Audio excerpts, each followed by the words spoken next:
exploding and the machine collapses and whatever. It's bringing a lot of embarrassment. Eh?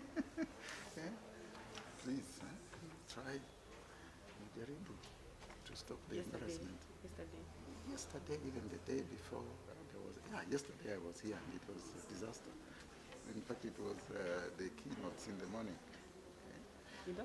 There were keynote speeches in the morning, and there was even a presentation from Cambridge in the UK. It was just a disaster. You know, right in here in the crowd, they're saying, "Oh, these AV people are useless. These AV people are useless." You get it? No one not really understands what's going on. So you are also staff of the AV? Yeah. Okay. And your name is? Kipawa. Kipawa. Okay. Great. You're starting right now? No, we are waiting for the audience to come in, and then we start. But we should have started because we were supposed to start at 8. So we are just going to shift. 1 2 1 2 1 2 1 2 1 2. Hii inatumia gani? 1 2. 1 2. Fanyi ni gani? Ni gani? Naona hii. It has to be these two. 1 2. 1 2 1 2. 1 2 1 2.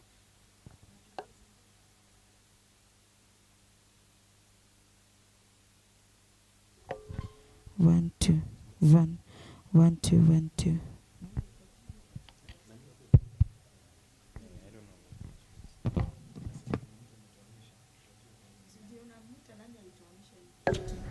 One inipoa 1 2 1 2 1 2.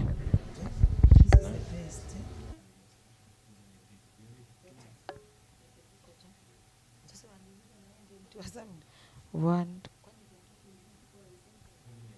sijui 1 2 1 2 1 2 1 2 1 2 labda 1 2 1 2 1 2 1 2 1 2 1 2 1 2 2.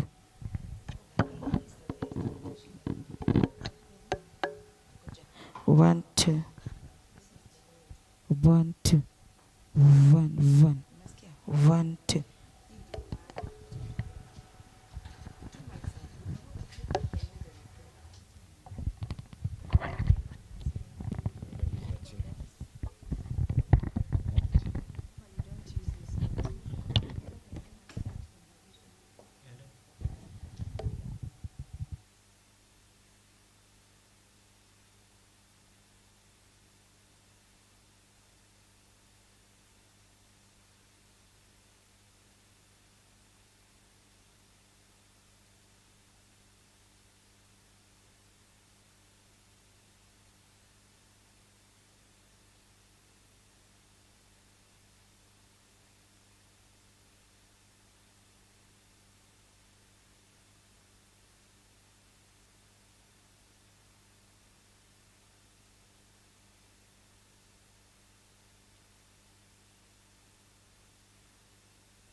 I would like to give the floor to the chair, Dr. Geoffrey Mwachala, to take over and lead us through the discussion. Dr. Mwachala, please. Thank you very much, Dr. Masinde. Good morning, delegates. We now start our panel discussion on policies in research in Kenya. In front of you, you have eminent persons involved in various aspects of mostly biological or environmental research. You will take the allocated time to explore the policy landscape, and they will give us their wise and wisdom and contributions and experiences in the policy landscape. I would like to ask Professor Nyamasio to take the lead, and yeah, we have about 4 minutes for each speaker. Good morning, everybody. I hope I'm audible. Now, I'm not sure whether we are the experts in policy making, but we do have something to chip in terms of policy. To begin with, let me say that I have done a couple of policy paperwork in the past on biodiversity. And I found it extremely difficult to get policy frameworks in the system.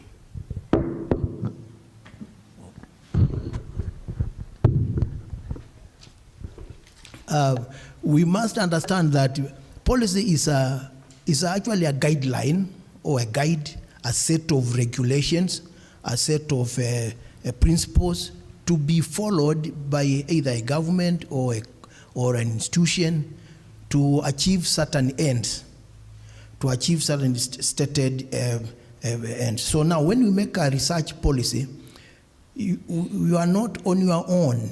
You are using the entire government, the entire country to come up with guidelines which everybody can use to avoid conflicts and so that we all move in the same direction. So I believe policy is the main driver of whatever we do. If we do things without a clear guidelines, then everybody will do one thing, another one do another one, and we are all not heading the same goal. Research itself being an idea of looking to unearth knowledge hidden in the community, in the biodiversity, can be very challenging. Once knowledge has been released, it needs to be guided. We need to know who handles that knowledge, who keeps the data, who shares it, and who uses it. You can unearth information which works against you. But then if you are under pressure from elsewhere, and you are guided by resources from elsewhere, then you have no choice but to proceed and do that. So it is the policy framework which would state clearly what is it that you can or cannot do under what circumstances. That is the situation where we are in. Since 1992, the biodiversity issue has come up, and initially we didn't think it was such a great thing. In fact, there were those who thought biodiversity was science only. Others thought it was legal matters because it was going to the state law office. Others thought it was economics. Now, to get it right on one plane, we all had to sit down. And those early days, we had a committee called Interministerial Committee on the Environment, IMCE, which was sort of interinstitutional, and it worked on the policy frameworks and so forth, but it dissolved at one time or the other. Right now, I cannot say how well the country knows what biodiversity is and where we are moving to. I'm aware we have the National Biodiversity Strategy and Action Plan, which is supposed to be the tool to use to implement the convention. And it is a living document which keeps updated periodically. So if that is the situation, then we need all of us to be familiar with that tool, the NBSAP. Even now, I'm not so sure how many of us here have actually had the opportunity to read the NBSAP. It has been revised twice, and now we have another document that's already on table. So we need to be, all of us, aligned to the same thing so that we can move.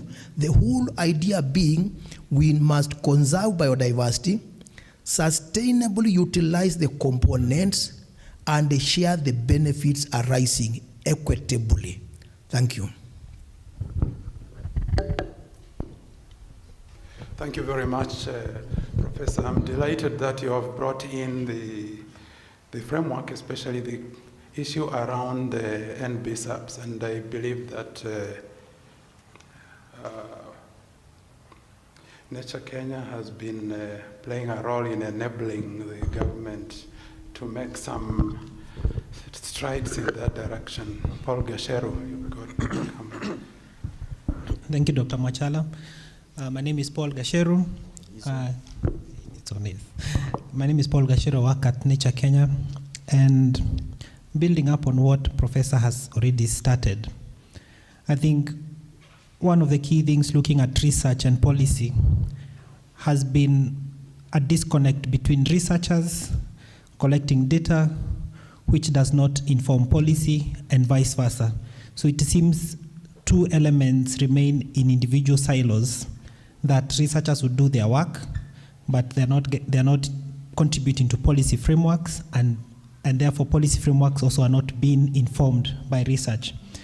And overall, globally, there are quite a number of good frameworks that Kenya is party to, like the CBD post-2020 with a number of targets, which is guiding the NBSAP process. So, and a number of other conventions that Kenya is party to. And within this framework, we need to ensure that as researchers, we are involved in understanding how these policies would be influenced by our work. Because if you go to these meetings, you find it's only policymakers, researchers are not involved. So we need to ensure that we mainstream our work into these policy processes and potentially eradicate that barrier where there is research and there is policy, so that then it can be translated to support our conservation efforts in our country. So looking at our theme of this conference, if you look at nature conservation, for example, and the CBD targets that have been set globally, and Kenya is party to, we have a target of ensuring that by 2030, 30% of our landscape is in some level of or some type of conservation initiatives or conservation status, be it a conservancy, a national reserve, a community conservancy, etc. And how to achieve this? The backbone of it is through research. We need to identify these sites which are important for biodiversity, for it to be able to contribute to our national targets, for being able to achieve that for Kenya and as well at the global level. So overall, research and policy do not need to be looked at independently, but together. So that then, and providing that liaison process to ensure that our policy processes are informed by research at the national level and also at the global level. Thank you. Thank you very much, Cheryl. You've made interesting insights, especially into nature conservation. Dr. Moore, in your keynote, you did touch on utilization. Yes. So maybe you could take some time to give us your perspective from your experiences. Thank you, and good morning, colleagues. Yes, I'm a researcher scientist in the line of agriculture, apart from being an activist or a member of a society. That day we were taught to shout.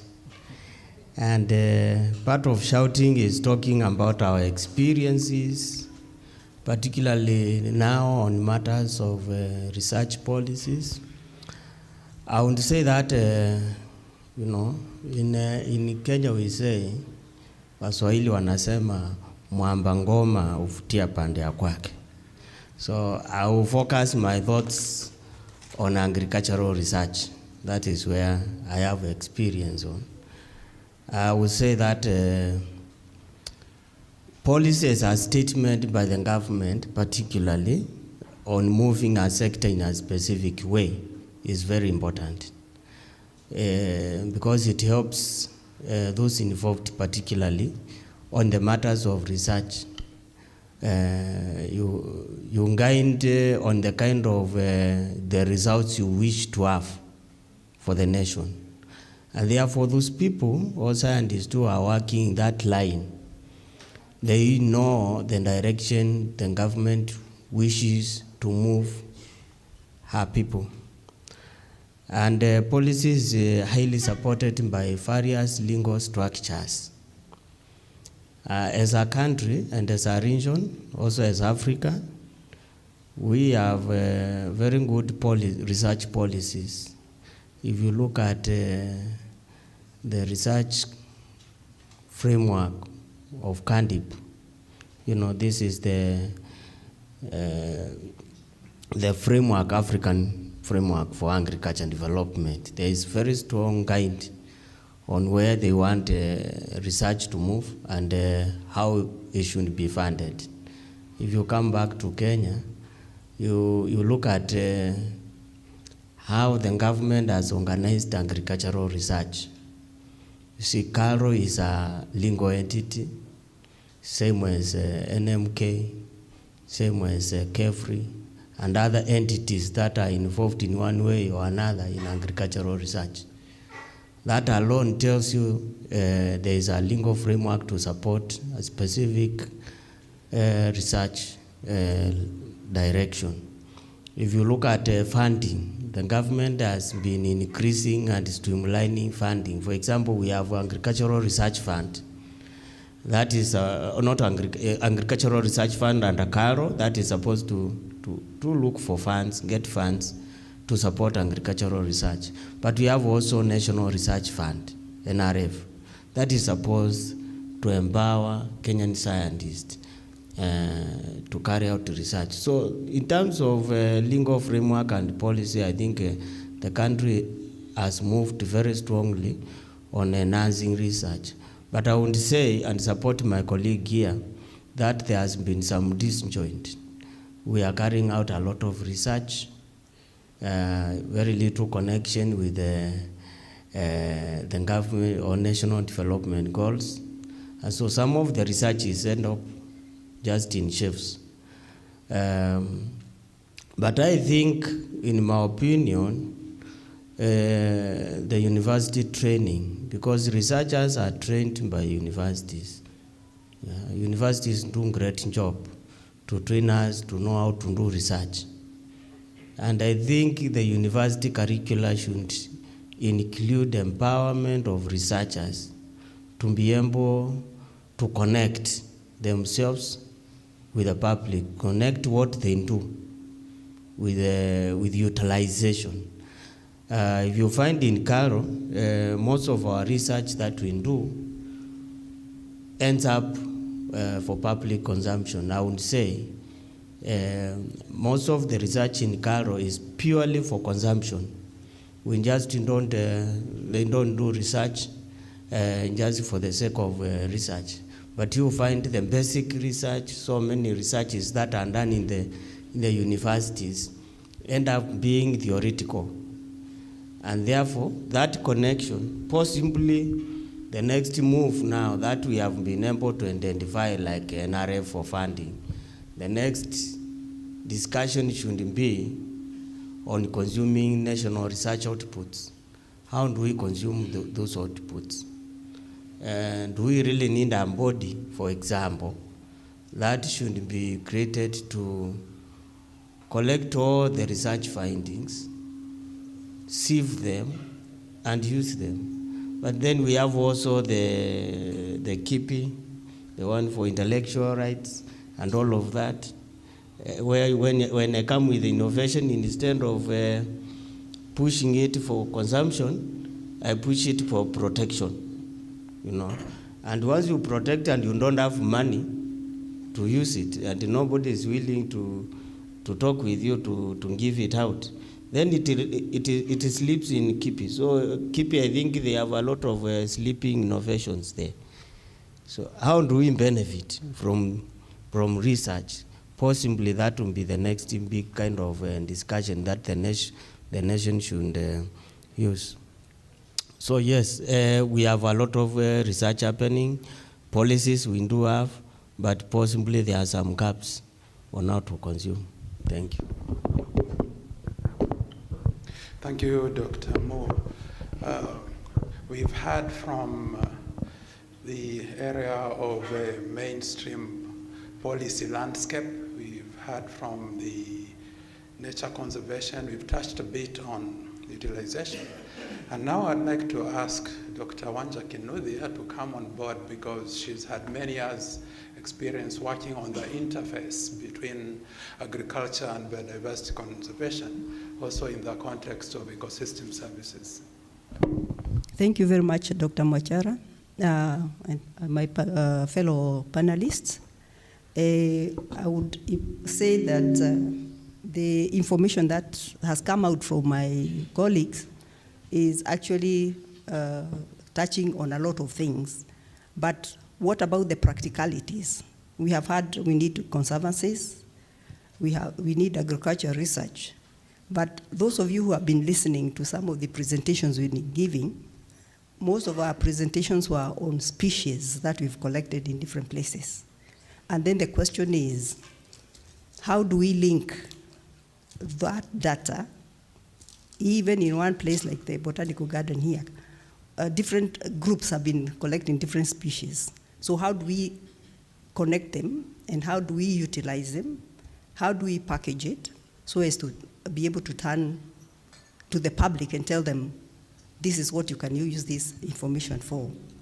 And I know even at the National Museums of Kenya, there is actually the national policies that actually guide some of the formulations of the policies that we have developed.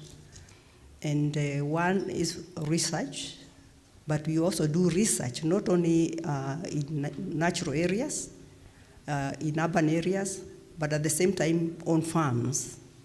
Now, when my fellow colleague is talking about research in agriculture, we do know that some of the practices that are happening there is actually detrimental to some of the biodiversity we are trying to control. And in my case, I'm looking at issues of beneficial organisms, like the pollinators, the predators, the parasitoids. How do we turn this information into practicalities so that the ground up, the farmer down there, will recognize beneficial organisms, whether it's an insect or a plant, and conserve it so as to make sure that even when it rains, his or her soil is not washed off, and that those plants they see growing in their farms are actually not, we call them weeds or kwekwe, that they are beneficial because they maintain the good organisms, not only below ground, but above ground.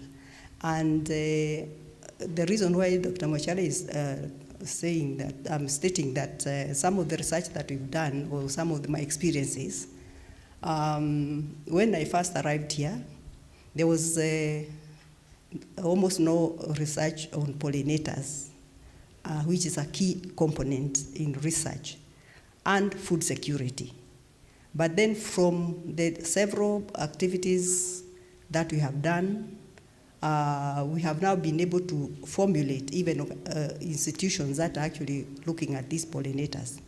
But the biggest problem has been even the data that we gather.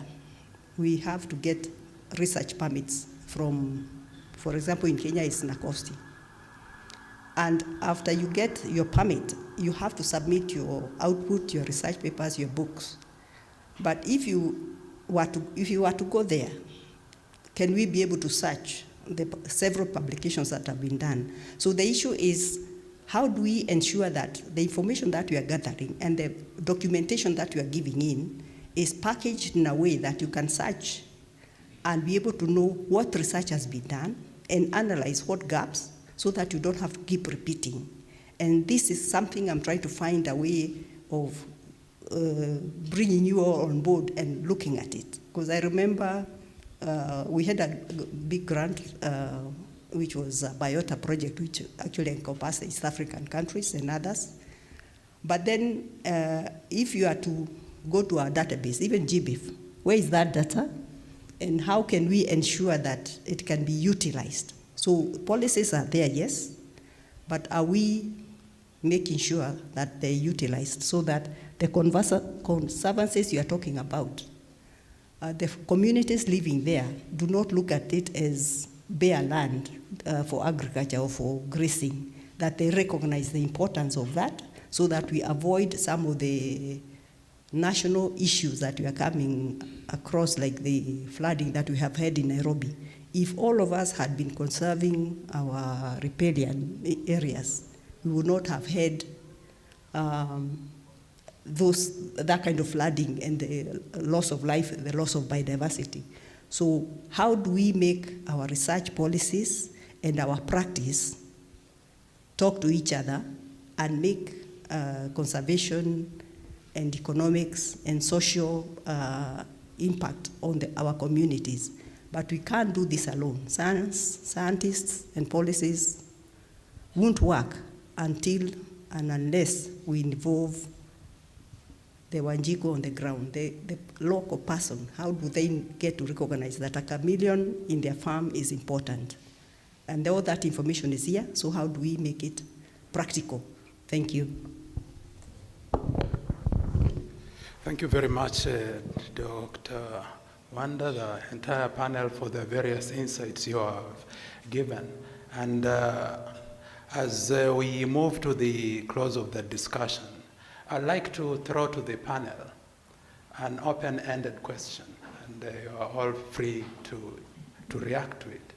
In terms of research in the biodiversity sphere, whether we are talking of agro-diversity or biodiversity, has the Convention on Biological Diversity, especially the Nagoya Protocol, is this a hindrance or an enabler of research in this country?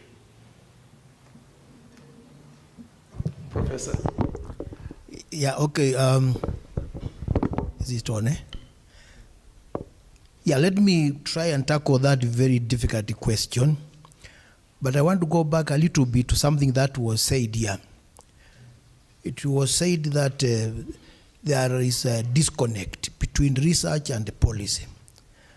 And I want to ask this question: is this disconnect accidental or deliberate? Once we answer that, we'll be on the way to understanding what is happening at the moment. Then I want to give you two examples of policy developments we have tried to make in this country. And before I do that, I will put this statement. Policy development is supposed to be done effectively by the authority. In other words, the authority gives directions for the policy to be developed. Efforts by the private sector to develop a national policy of whatever nature usually doesn't go very far. Even when the authority has given, somewhere along the line, I tend to think some interests develop and the government or the institution loses interest in that policy. Here are the two examples I was giving. Some years back, and I think Dr. Wanja was a member of that team, we tried to develop a policy on pollinators conservation. And it was championed by a group called APSIA, Association of Professional Societies of East Africa. And almost all institutions that are relevant were involved. For about 2 years, we worked on that. When it was finished and we were going to launch it, somebody comes from the relevant ministry and says, you have a crops policy which is addressing pollinators conservation, so we don't need another policy. And that was the end. Now, come 2018, we started a policy on, and this touches on Nagoya Protocol, on access and benefit sharing, policy and the law. And we worked for it for another 2 years, developed the draft, and then we submitted it for now to go to the public for discussion. That was 2019, and that was the last time we heard about that policy brief. So now you ask, is it deliberate or something? Because like this latter one, it was touching on the implementation of the Nagoya Protocol.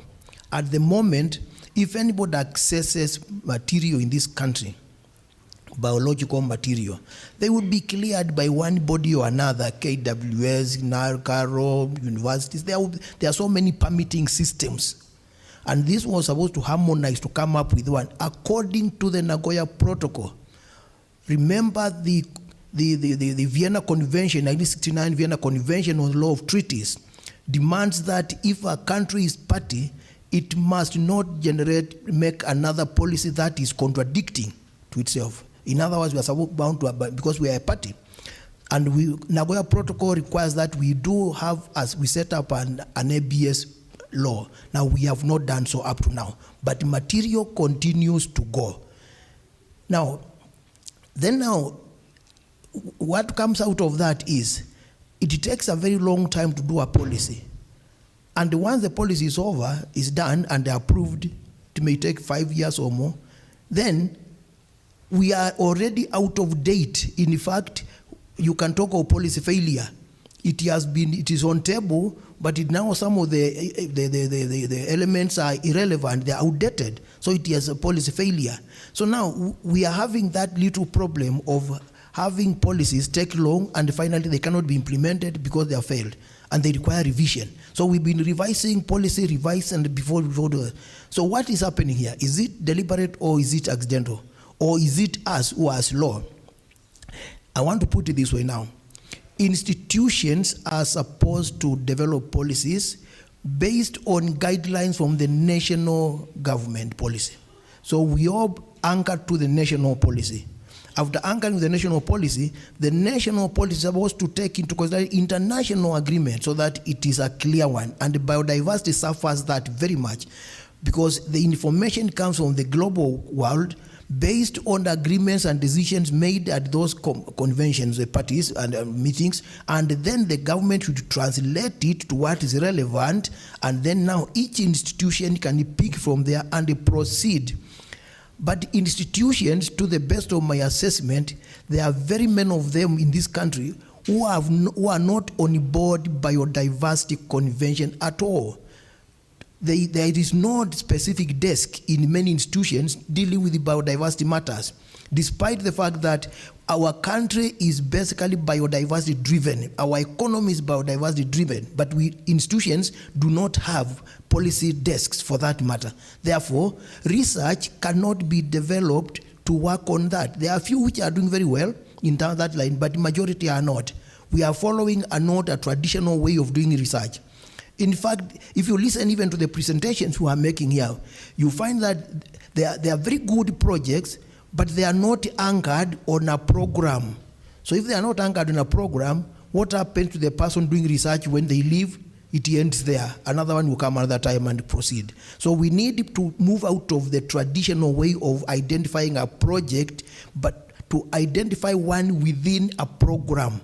And then this needs to be covered in the policy framework. Thank you.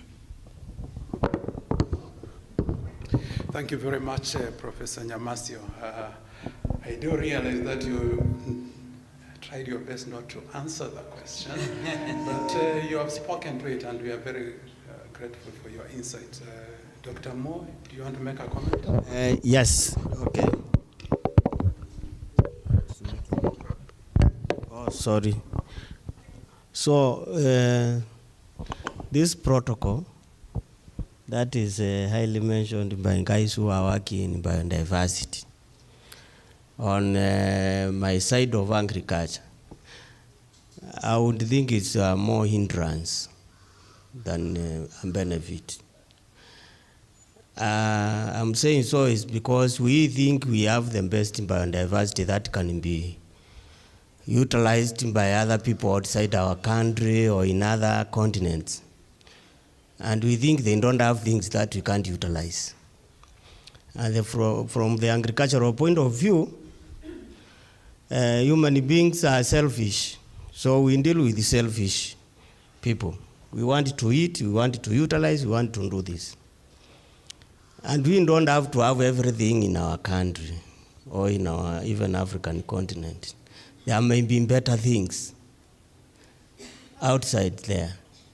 In Latin America, in Asia, in Europe, we have seen some of introduced crops here that our people are making a lot of money from, coming from outside.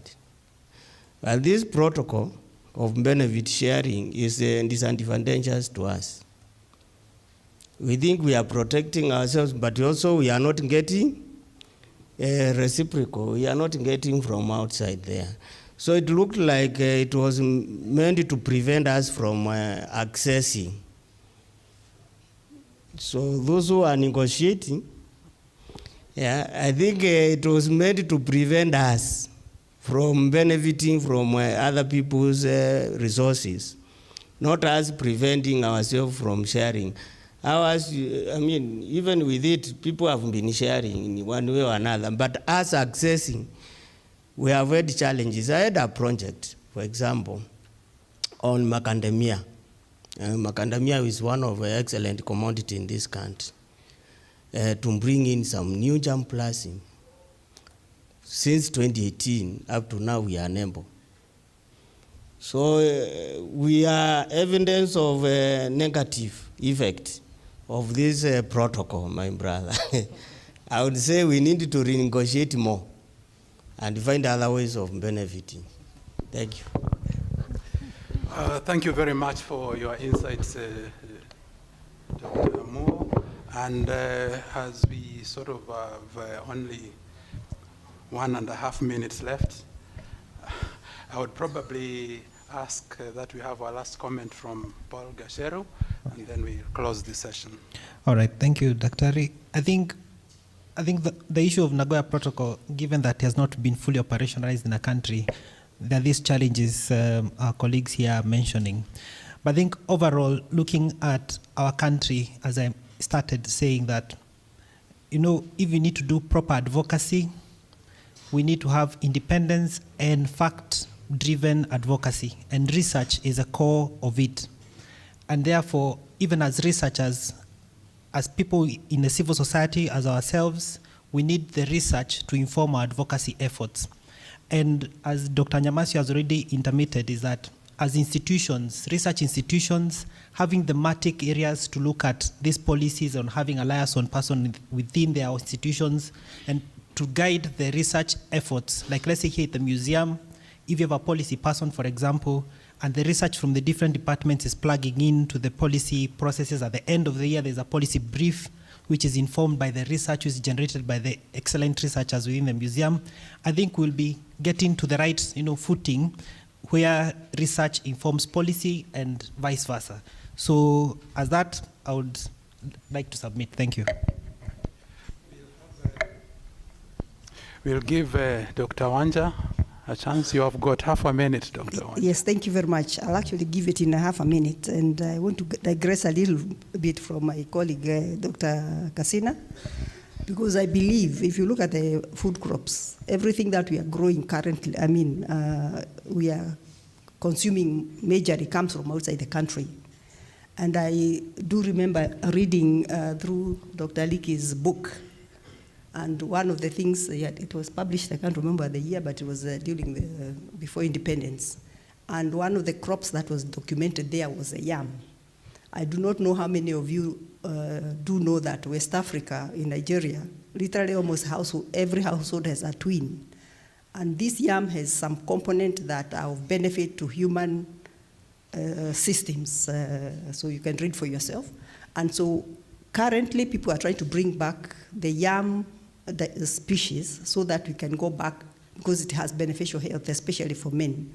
And what I'm trying to digress from is we have forgotten our indigenous knowledge, our indigenous food crops, and a lot of those vegetables that we used to have actually has some benefit to the body, including the nutrients. So why don't we go back to our indigenous and local knowledge and make sure these so-called forgotten vegetables actually go back, so that, because the communities believe, because the knowledge has been lost, they believe it is kwekwe, wild crops, and they're using herbicides to clear them in farms. Yet it is food, so you don't have to eat ugali or or githeri to be able to have food. You have it in your farms. So it's a matter of conserving that local knowledge, making sure that the public is aware so that we stop having issues. And then let's document it so that we don't get our property rights being patented elsewhere, as we have seen. So thank you very much, Dr. Daktari. But I want to make sure that I would like to request that some of this information that we have and we know we can utilize, can we find a way of putting them in policies so that we don't lose our gene pool, but at the same time we don't prevent utilizing other people's indigenous knowledge and genetic information. Thank you. Thank you very much, panelists. I would like to ask the audience to join me in giving a hearty clap to our distinguished panelists.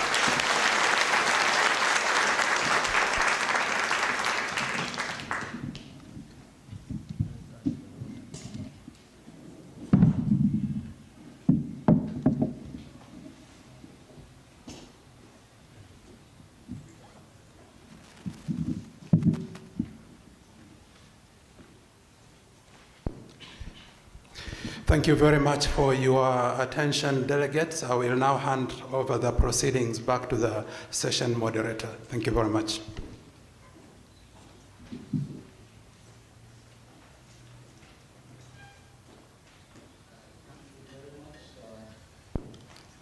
Thank you very much, the panelists. You have helped us to get out of our closets. We were told by the head of public service and the chief of staff that if we keep closed in our science and we do not speak out, we will be directed by the ignorant people. So we need to be speaking out, we need to be helping to direct what happens. And thank you for that very enlightening discussion. We are now going to move to the keynote presentations. And we are privileged to have three eminent scholars and researchers.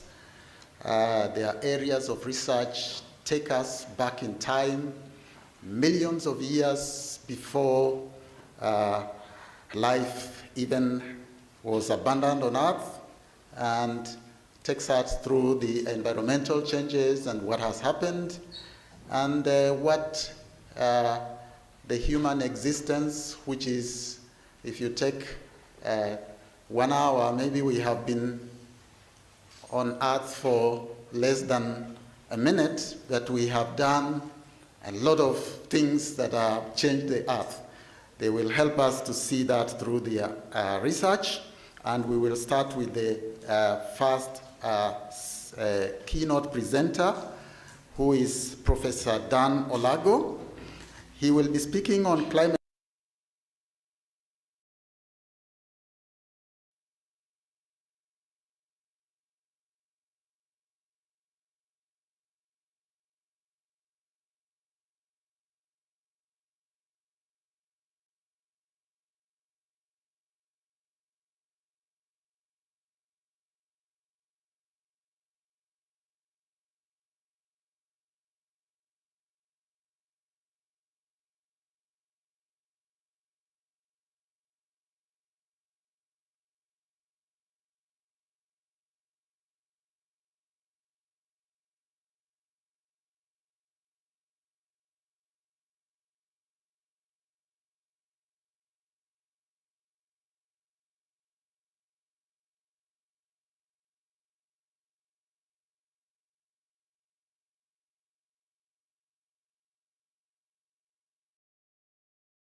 report that won the Nobel Peace Prize for 2007. So join me in welcoming Professor Olago to give his keynote presentation. Please. Right, thank you very much, Dr. Masinde. Okay, so he said we'll go into a little bit of history, in the geological past. That will be part of what I'll be talking about, but really centering on the issue of natural and cultural heritage. And I hope I'll be able to give you a good overview of perhaps some of the broad issues that we really need to be thinking about when we are looking at sustainable management of such systems.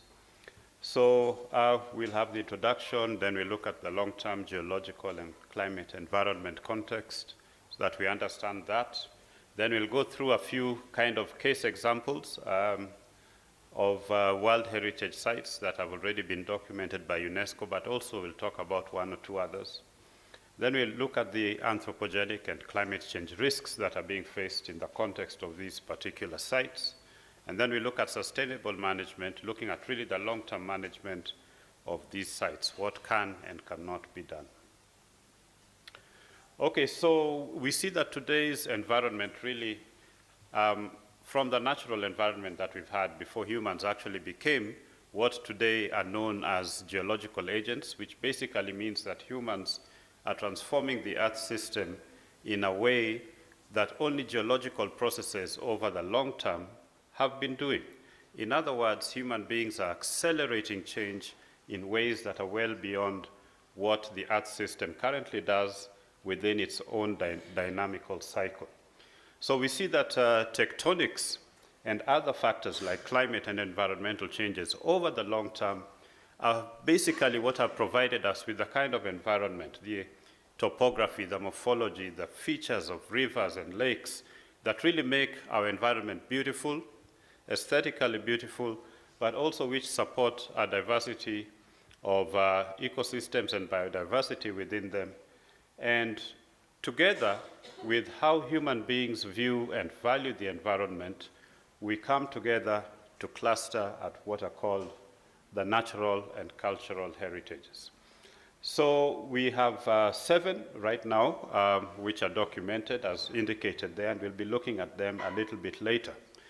But we see also, again, like I mentioned today, human activities are really modifying the environment, climate, and even in some areas, the geology. We have, subterranean tunnels and all kinds of things happening.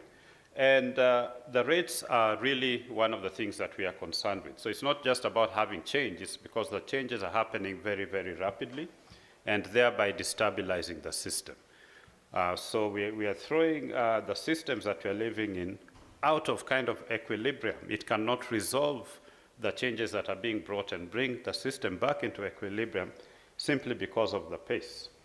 So we have, the global warming aspects, pollution is large-scale biodiversity loss, and also major degradation of land surfaces across vast regions. Okay, so I'll take you back to the geological nature here, and I'm only going to focus more or less on the last 3 million years. So that's not a very long time, considering that the Earth is 4.6 billion years old, and humans have been here, well, more or less, this is the period of hominids, okay, human-like to humans. So 3 million years, we call it the Pleistocene, and or the Quaternary now is the more commonly used term, but it's characterized by warm phases and cold phases, or interglacial cycles. And we see that in East Africa here, let's see the point, I hope. Yeah. Okay, so some of the heritage sites that we've talked about right here are here in the Eastern Africa region. And I'll be concentrating on some of these areas here. But what I want you to pick out from here is that there's been a lot of tectonics happening. That's basically, movement of the Earth in the rift system. I won't talk really about the rifting system now, but we have tectonics, so there's uplift of land masses, subsidence of land masses, and uplift and subsidence over large geographical spaces and over extended periods of time have an impact on how climate expresses itself within a particular region.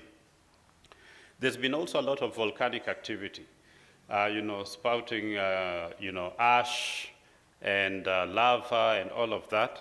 And these are some of the kind of very rapid events that enable the archiving of our archaeological records.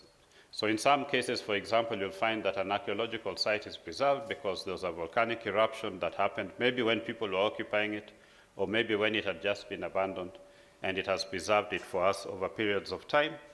And weathering and erosion helps to unravel them, and then we are able to find them easily. So climate and also environmental changes in terms of, say, vegetation, etc., all of these combine to either open up or close out sites that are suitable for human occupation. So it's important to recognize that we depend on where we live on a lot of factors that have happened over geological timescales. We see over the past 3 million years that the climate has been quite variable, and we'll see that better in the next slide that I will show you. But we see a change more from woodland vegetation to savanna-dominated, grassland savanna-dominated vegetation today. And we also see that on the map here, which is showing various archaeological sites that have been studied within the Eastern Africa region, that they are here along the coastal areas, along some of the highlands, highland areas, within the Rift Valley itself, and also next to inland freshwater coastal areas. So humans have naturally been looking for places that have a rich biodiversity to really settle in and occupy. So this particular diagram here is covering successions of lakes, when lakes existed or when they died out, at specific sites. Okay, so here we have the South Kenya and Tanzanian Rift. Here we have the Central Kenya Rift. Here we have Turkana in the Omo Basin. And here we have the Ethiopian Rift and the Afar Basin area. Okay, and the time scale here is from 5 million years ago up to present. Okay, like I said, we'll be focusing more on, say, the last 3 million years here. What we do see is that we have several lake successions in the same localities. So what it's telling us is that Lake Nakuru is not there forever, and Lake Naivasha is not there forever. But they will last for some several thousands of years before they fade out and new lakes, for example, appear maybe in that environment or in other areas. And the reasons why they come and go are varied, but that would include, for example, changes in the climate, changes in environment, changes in the rivers that are feeding them. Maybe they could be blocked by lava flows, and we end up with new kind of depositional basins forming. One of the things that we see also is that these lakes, as they wax and wane, they are driven by orbital cycles. So again, these are basically cycles that are controlled by either Earth extrinsic factors like changes in the sun's solar radiation and the extent to which it is received, because of the way, differences in terms of how the Earth goes around the sun. Its orbit changes, for example, from circular to almost eccentric, then back to circular with a cycle of 100,000 years. That has an impact. We have the tilt of the x-axis, which also has an impact on around a 41,000 year time scale. And then we also have what we call precession, and there's a wobble. The axis wobbles, and for it to complete one wobble cycle, if I can put it that way, takes about 23,000 years.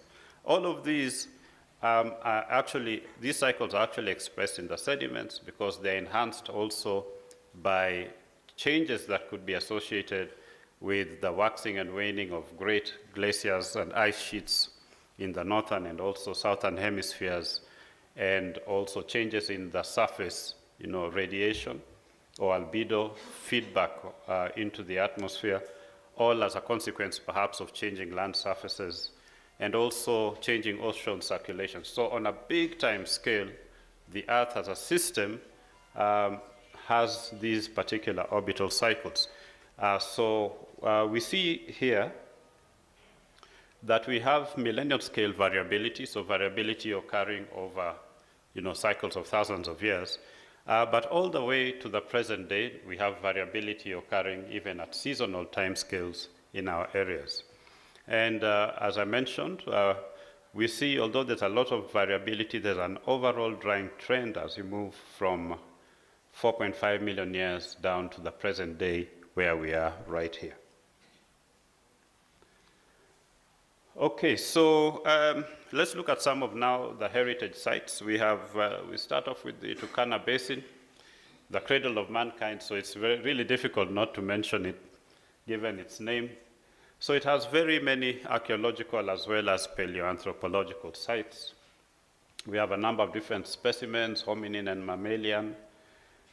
In certain types of rock sequences, we normally call them formations. So we have the Nachukui Formation. We all know about the Turkana Boy, or called the Nariokotome Boy, because the area in which he was found is called Nariokotome. Hominin footprints, which are found in Ileret, published again in Bennett et al. In 2009. This particular one, the person who actually unearthed the first footprint was one of my students who are all out there doing some excavations, so that was good. And we have the Pillars of Truth, which is this cultural site here, exposed around the area of Kalokol, and there's some myths and legends that the Turkana have around it.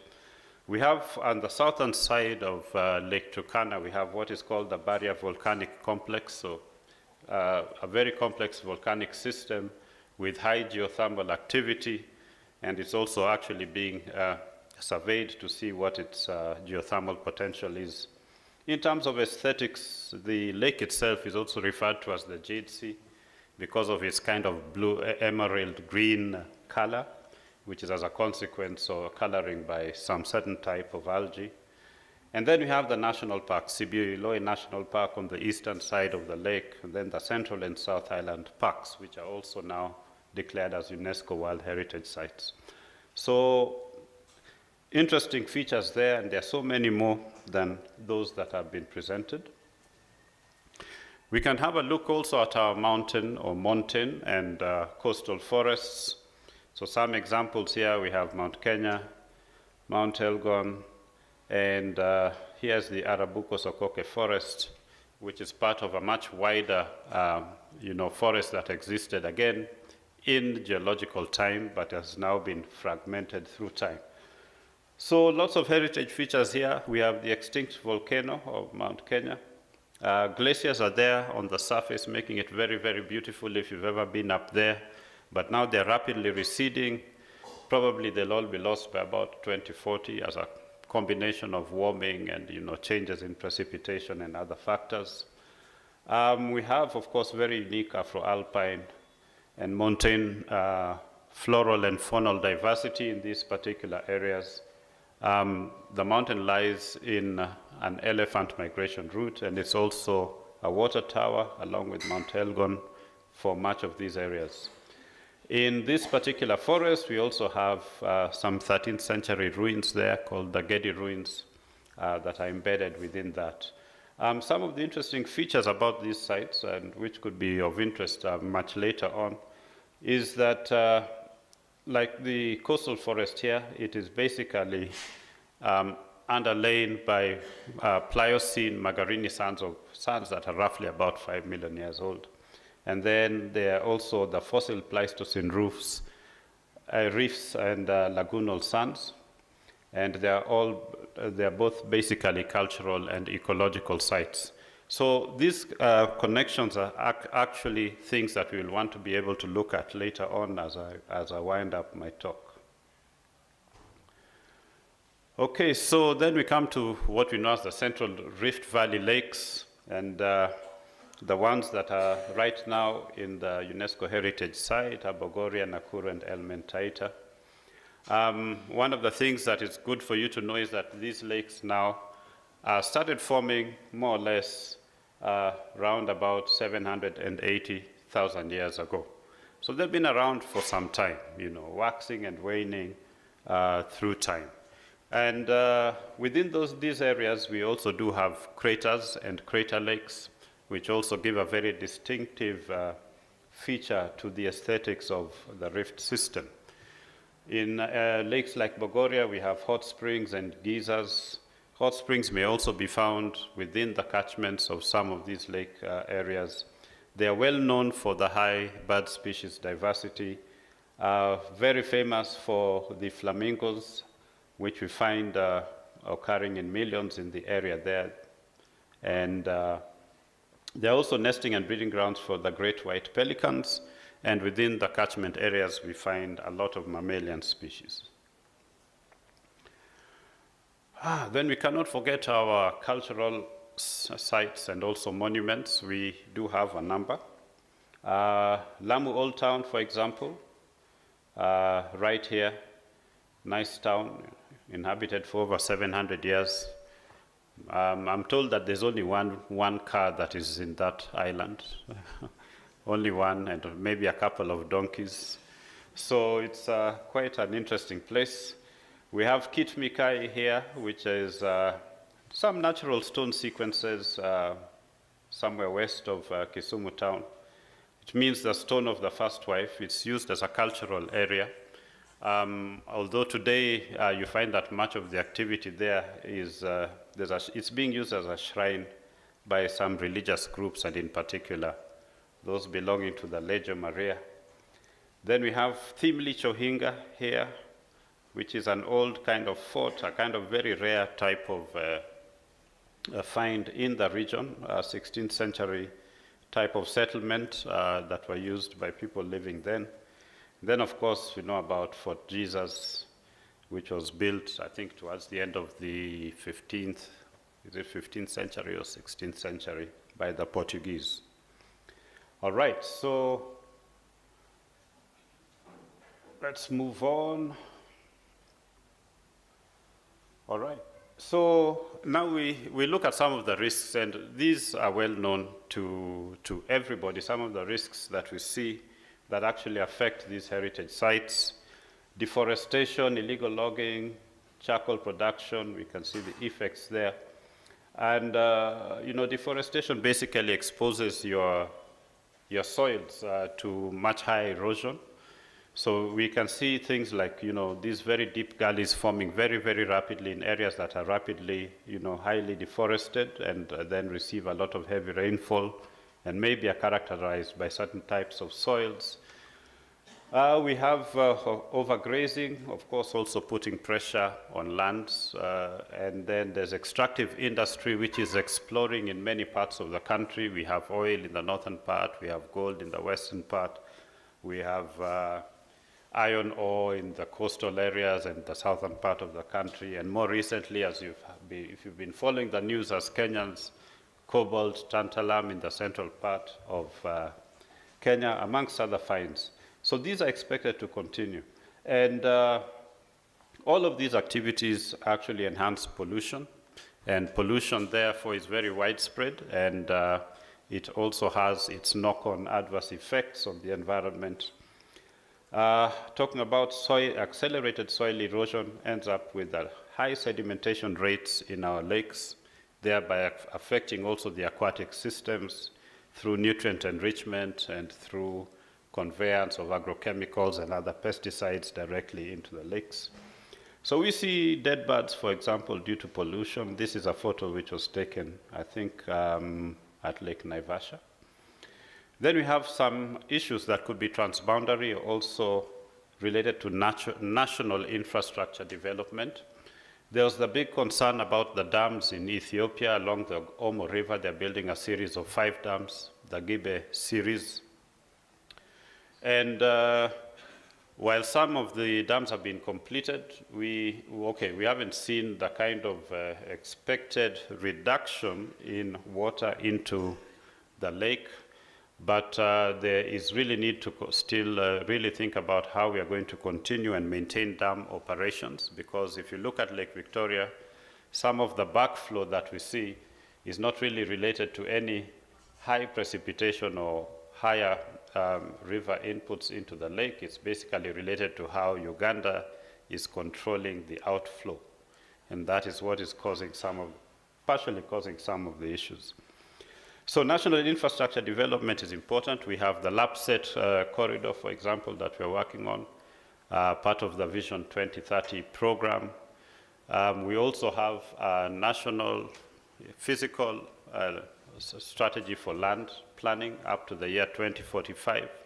So these are very long-term aspects. And you'll see that in all these areas, they are passing through various types of natural and cultural heritage sites. And so it's really important that as all these kinds of developments take place, that in fact surveys should be done in those particular areas to find out and document what exactly do we have, what needs to be rescued, how can it be done, and can we even then divert some of these or reroute some of these infrastructure on the basis of those heritages, which we may not even know about yet. Okay, so just a quick one now on the climate change risks. One of the things that came out of the latest IPCC report is really quite scary, that African biodiversity loss is projected to be widespread and escalating with every 0.5 degrees centigrade increase above present-day global warming. Now, when we say above present day, our reference is the year 1750. So actually today we are roughly at about 1.6, 1.7 already above. So we are getting very close to 2 degrees centigrade, okay? And basically when we get to this particular level, then we'll get to see extremely high levels of impact on biodiversity loss, on ecosystem disruption, on mortality, say, of mammals and other living organisms, and also reduced food production from crops and fisheries and also livestock. These are going to be quite major. And in fact, if we do reach 2 degrees centigrade and beyond, then the projections that even at specific sites, we'll end up losing more than 50% of our biodiversity of mammals, of insects, of birds, and of plants. And it gets worse. So that's one. And then, of course, heat waves are also expected to occur much more frequently on land and on water. We are particularly concerned with the heat waves also on water because it's, when you get heat waves, you get stratification. You don't get enough mixing of oxygen from the atmosphere within the water body. It reduces nutrient mixing, and you end up having, die-outs of organisms that live within the waters. Then the other bit is that in East Africa, it's projected that we're going to be getting very heavy and intense rainfall, which will increase in magnitude and in frequency. And therefore, we expect there to be associated much heavier erosion and sedimentation happening. Along the coastal zones, like where our beautiful Lamu Old Town lie, sea level rise is becoming a major issue. And some of the phenomena that we are seeing currently is that there are some changes which maybe the Kenya Marine and Fisheries Research Institute should be studying, because on a recent visit to the coast, I have been seeing sedimentation occurring where previously there happened to be none.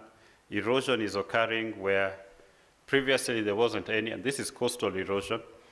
And when you look at the whole setup, there isn't anything new that has happened. So it looks like something is changing in the dynamics of the longshore currents within the ocean, and maybe that could be related to climate change and other factors. So these really need to be studied to determine areas which are really going to be at risk with a high precision.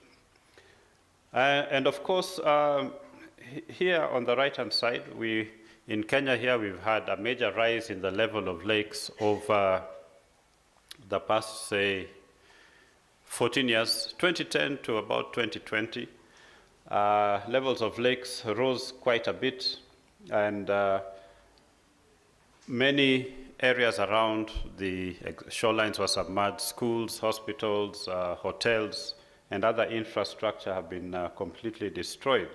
So these figures here are just setting some context that in fact the fluctuation of lake levels of the lakes within the rift system have been really even much higher than what we were actually witnessing over this past period in time.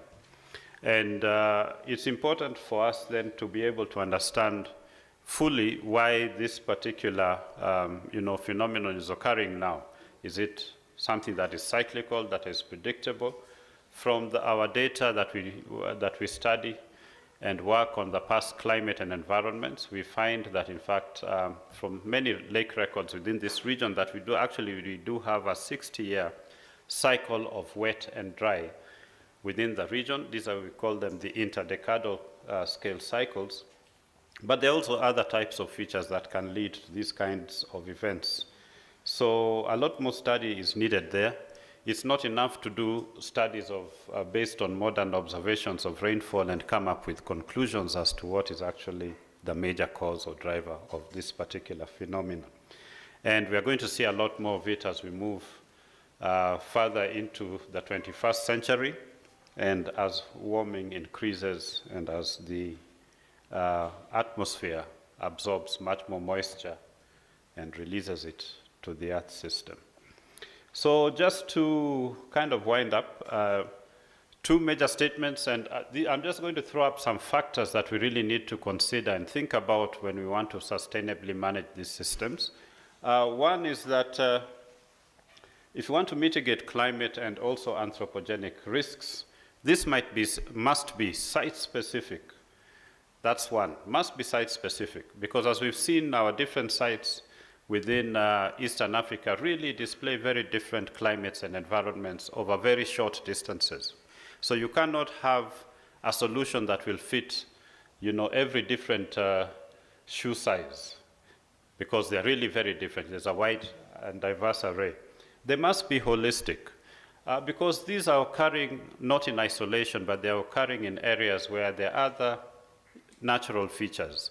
There are also people who are living there and utilizing the environments in many different ways for their livelihoods. There are also different extents to which the humans in a particular area use the environment and ecosystem goods and services for their livelihoods. And we've had, in fact, as the second statement says, that biodiversity, as we heard from one of the panelists, biodiversity is a key driver of our economy. So we need to have that holistic approach. We need to have a systems approach, recognizing that, in fact, everything is interconnected. The water is connected to the plants, plants are connected to the soils, they're also connected to changes in the atmosphere, etc., etc. There's a real interconnection there. And humans also play into that particular mix.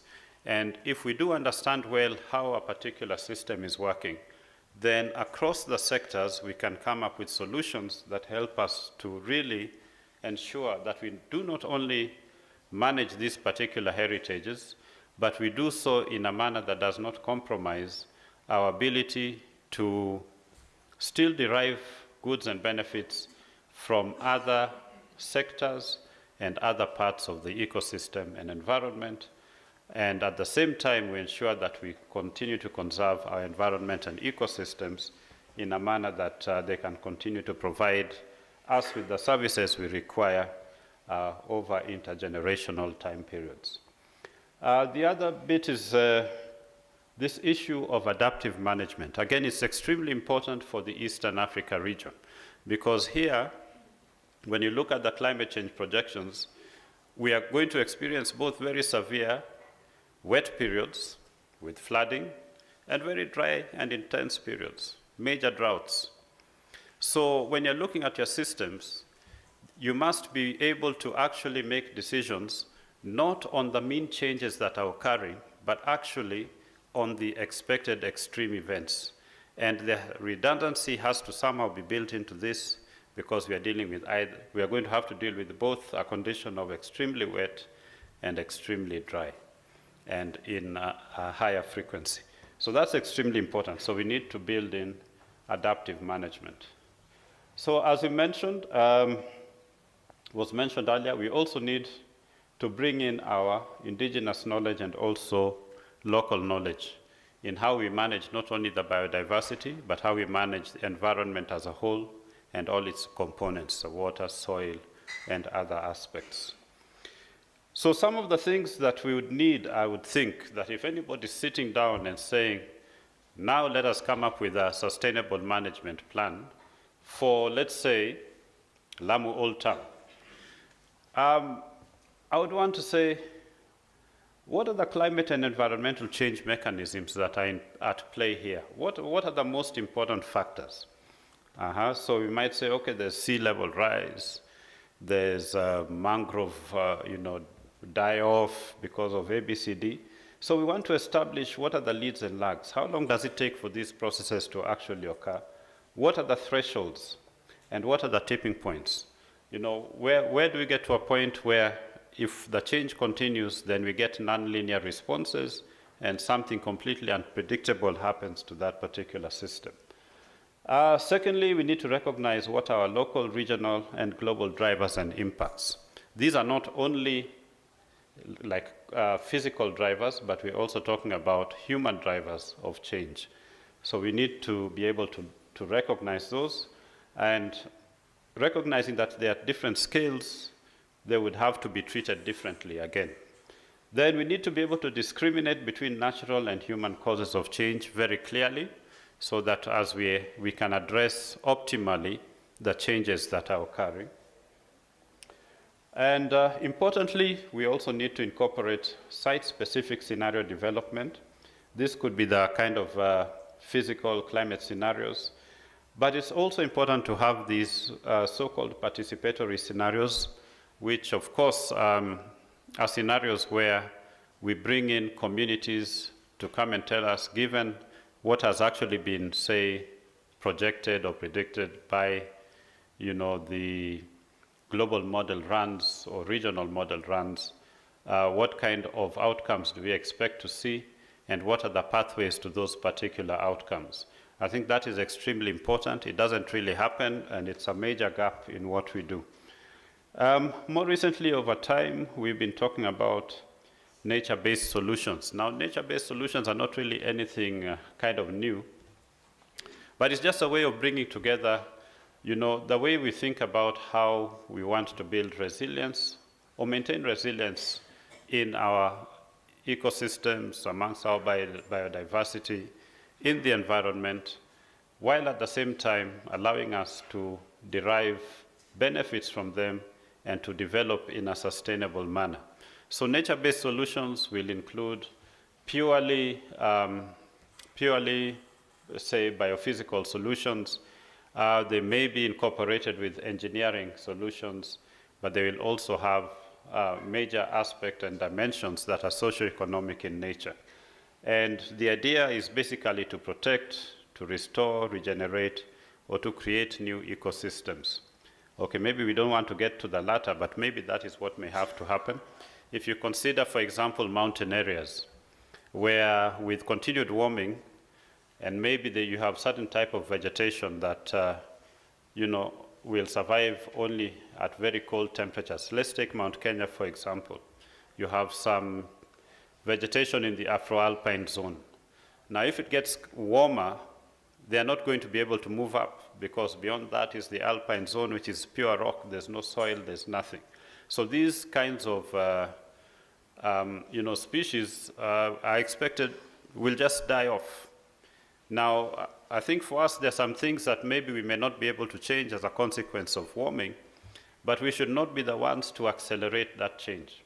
If everything happens gradually, then the system can readjust itself in a manner which we may not be able to see it, but in a manner that would be still beneficial to the entire body of that ecosystem in that space and time. So obviously, where maybe we cannot do anything about climate change, the least that we can do is not to accelerate the pace of that change. Okay, so lastly, to wind up, the main thing here is active stakeholder engagement. One of the things that I'm very concerned about is that, for example, I'll just give an example. For more than 100 years, land degradation has been occurring across the entire country. If one can go, if you get some time, you can go to the National Archives and look at some of the records of colonial reports, which show that in the 1930s, for example, you know, some of the Baringo catchment area, and I think Bogoria, had been quite degraded already. So these are things that have been known. And now, 100 years later, nothing has changed. In fact, we have only accelerated that change. So it means that there's something wrong with the way that we are doing things. In Kenya, we like to say that we have the best policies in the world. I tend to agree with that, but how to implement it is, I think we are the worst in the world in terms of how to implement our policies. If you want your policies to work, and if you want to build in sustainability, it can no longer be this story of Serikali's idea. Serikali gives the policy, it gives direction, it gives funding support, it gives also maybe expert support.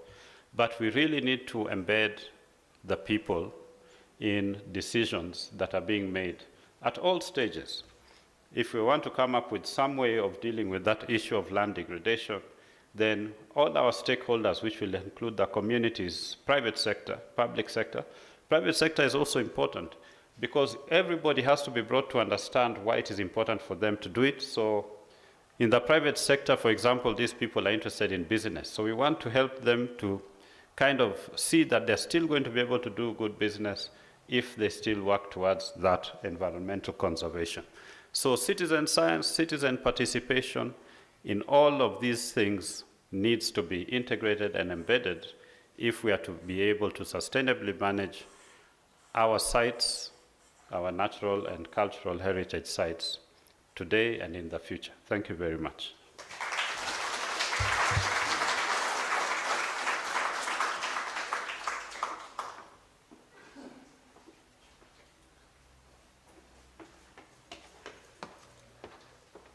Thank you very much, Professor Olago.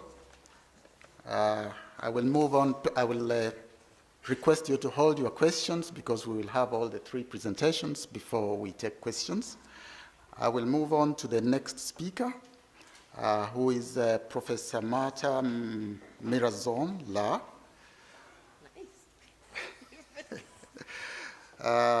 She's going to be speaking about bridging the past and present archaeology, climate change, and heritage today. Professor La is a professor of human evolutionary biology and prehistory at the University of Cambridge. Her work tackles questions in human evolution from theoretical, that is the role of geography and spatiotemporal patterning, on generating diversity and initiating speciation, and empirical perspectives, that is building specific models for the evolution of human diversity in time and space, or timing of extinction of hominin species. Her work also involves the development of quantitative approaches to evolutionary questions, particularly involving 3D methods of data capture and analysis. Her current projects focus on the evolution of our species and contemporary hominins in Africa during the last 1 million years, or more or less, and she directs paleontological and archaeological excavations or surveys in the Turkana Basin.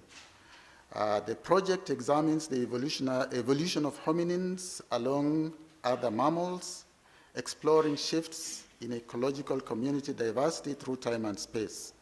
For most of her career, she has studied aspects of evolution of modern humans and their diversity, working on different lines of evidence, fossils, genetics, archaeology, and carrying out fieldwork in Kenya, the Libyan Sahara, Oman, India, Brazil, and the Solomon Islands. Besides her personal research, Professor La has a long-standing interest in museums and their research collections. She has recently stepped down from the position of director of the Duckworth Collections and Laboratory at the University of Cambridge, which she held for 21 years and is currently collaborating with colleagues at NMK on projects on strategies for the future of NMK's fabulous collections. Please welcome Professor La.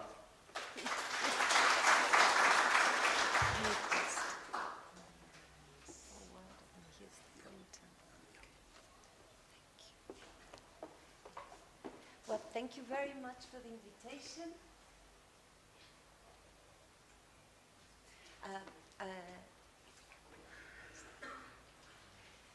So thank you very much for the invitation. It's always a pleasure to be here, and this is a particular pleasure because this conference is really about the living, and it's a conference really about collections with entomology and issues of biodiversity. We have heard about plants and agriculture and bugs and mammals and so on. And I think that thank you. And I think that the dichotomy is a false one between the past and the present. And I think that we should actually try to learn. We have insights from each other that can be brought together. So what I'm going to do in this talk, I'm going to tell you a little bit, sorry, this is very strong. I'm going to tell you a little bit about what I work and what we have found, how that sort of meshes with climate change, and I think that we can have insights about human response to climate change that are pertinent and relevant to the things that this conference is talking about.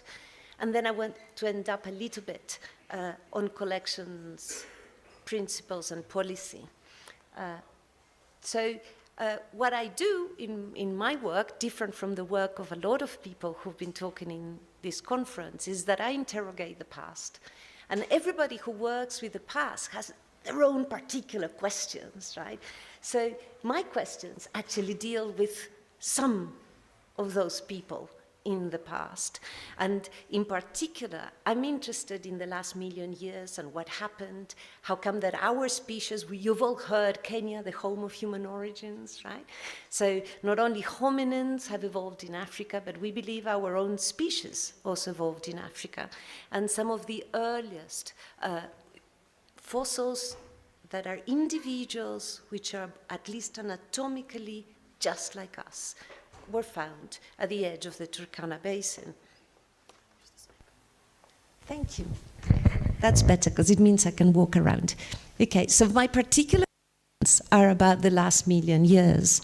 And I will take you through, I've been working in this bit of Kenya now for nearly 20 years, so I will just very briefly take you through some of the things we found. So this is a beautiful piece of desert. You might not all agree, but it's not only a lovely piece of desert with a lot of erosion. As you know, as paleontologists and archaeologists, we quite like the erosion because it shows the fossils. But I know that you have other issues. And you can see there, can you see those white stripes there? And those are shells. Those are layers of gastropods, because we are here at the edge of a beach. And this beach is today 30 kilometers from the edge of Lake Turkana, but in the past, 10,000 years ago, it was right where the lake stood. So we just heard in the previous talk about changes in lake levels. So these changes in lake levels, we see them today accelerated, but we know they have taken place in the past many times. And we have a pretty good understanding of the last 10,000 years or 15,000 years, where we can see, so if this is the lake today, well, actually, I'd say it's the lake about 5 years ago. So, you know, we just heard also about the lakes, the level of the lakes going up. So in Turkana, the lake has gone up by 1 meter in the last 6 months. So the changes are really quite exceptional. Anyway, so that's the historic lake level. But if you go through the last 15,000 years, you can see the lake going up and down. And for us, I'm particularly interested in the period between 5 and let's say 11,000, when the lake is going up and down. And you can see where in black it's our sites, and those sites were either at a beach or underwater. And those sites show us an extraordinary world. So this is Turkana, that desert that we saw the picture of, 10,000 years ago, where we have found more than 2,000 sites. It's difficult to call them sites. It's actually a single extended landscape that erosion gives us access to. And in there we have, evidence of hunting, both on the bones and through the material culture. We have an extended fauna which is dominated by hippopotamus, bovids, and people. So it's actually structurally quite different to faunas today. And I'll tell you a little bit more about the people, because it's a very, very large sample of remains of people of this time. And so these are, every dot, it's either a fragment of a person or a whole person, all dating between 10,000 and 5,000 years ago. And you can see they have many interesting features for an anthropologist. But for this talk, I wanted to highlight that among the very interesting things is the evidence of violence. So we have a series of skeletons that all have evidence of having suffered or died from lethal violence, interpersonal violence. And we find skeletons where the weapons are still embedded in the heads, the tips of the weapons. They were going to show that, it doesn't matter. Where we have scars that clearly could only be made by a blunt force, and skeletons are there, they're showing it. So we actually can reconstruct the blows that killed this person, whom we found just lying flat on the ground, face down. And I'll come back to why I think this is interesting. But that bit is really only the very tip of the period we were talking about. So I'm also working on the origins of our species and how our species become differentiated, so different populations. And this is particularly important because it's the time of the big out of Africa dispersals, as well as the period of the origins of the lineage, of which we know much, much less. So we have found a series of new sites that date to the last 100,000 years or so, that show us that in Turkana there was intermittent occupation of the area by people. These are full modern humans that have really interesting aspects of technology with quite unique technological things. We also have a very rich fauna for this time. But we want to go deeper in time when we're faced with a world of lakes, but different lakes, that with these huge beds of stromatolites. So we are now 30, 40 kilometers from the lake today, and you can walk on surface of huge stromatolites. Those stromatolites had to have been under about a meter of water for all their existence. So we are talking here a very quiet, gentle lake, very, very, very large, which they happens to be also full of fossils, even inside the stromatolites, and from where we're retrieving a whole new world of animals, very late surviving species that we didn't imagine that were still around then. So we don't know if Turkana was what we call a refugium, and a place where species survive longer than elsewhere, or whether we just don't have the information for this time period in other parts of Kenya. So very, very exciting.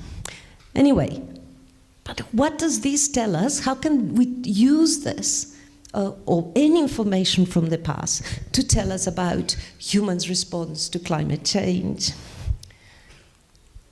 And we just heard in the previous talk not only about climate change and the cycles and the orbital impact on the climate of the Earth, which is great because I don't have to tell you any of it, but we also have it very nicely mapped. And we know, for example, you take the last 1,000,000 years. So what I was telling you is that tip there, right? Those were the period of the dead people, the people who were killed in Turkana, is that last tip there. And then in these high lakes, the stromatolites and so on, I'm picking up these events, these high stands there. But we have 5,000,000 years of extraordinarily well-mapped climate change. We actually can go back 100,000,000 years, less resolution, but we can. So we know there are trends. We know the world was much warmer than today. We know that the global temperature decreased. We know that these changes increased in amplitude and so on. However, this is today. And today, so you can see here, so this is the average North Atlantic sea surface temperature between 1991 and the year 2020. In yellow is last year. And we saw what last year was about, you know, the floods, the fires, and so on. And in red is this year. We can take any proxy of the climate today, and we can see exactly what the last speaker was telling us about. So we passed some form of threshold. We are heading towards 2 degrees centigrade increase in global temperatures, and we have to know what this is doing to the planet and what can we do to sort of manage that space. But it's actually quite hard to translate this into this, because the pace and the rate is truly very, very different. So one response that we see in the past, it's this. We can take the very, very good studies of the impact of climate change long-term on dry, wet environments in Africa. So this is one of them, of which you can see in these black arrows are moments that are called green Saharas. And the green Saharas is when precipitation is so high that actually you could cross the Sahara. The Sahara was linked by water. And we can see this because there are giraffes and fossils and rock art and so on. So one response to climate change is actually to disperse. And we have a lot of evidence of dispersal. And the fact that there's people in the rest of the world out of Africa is just one of those. So one answer to climate change is to disperse. Today is not possible, right? Today we have borders, and the world is full. You can't just disperse. I mean, the biggest preoccupation in the first world politicians is migration. And that's all they talk about. I said, well, the migrants are coming. I said, of course the migrants are coming. We should all be expecting this. And what's more, we should project the real number that will be coming in 10 years or 20 years or 30 years.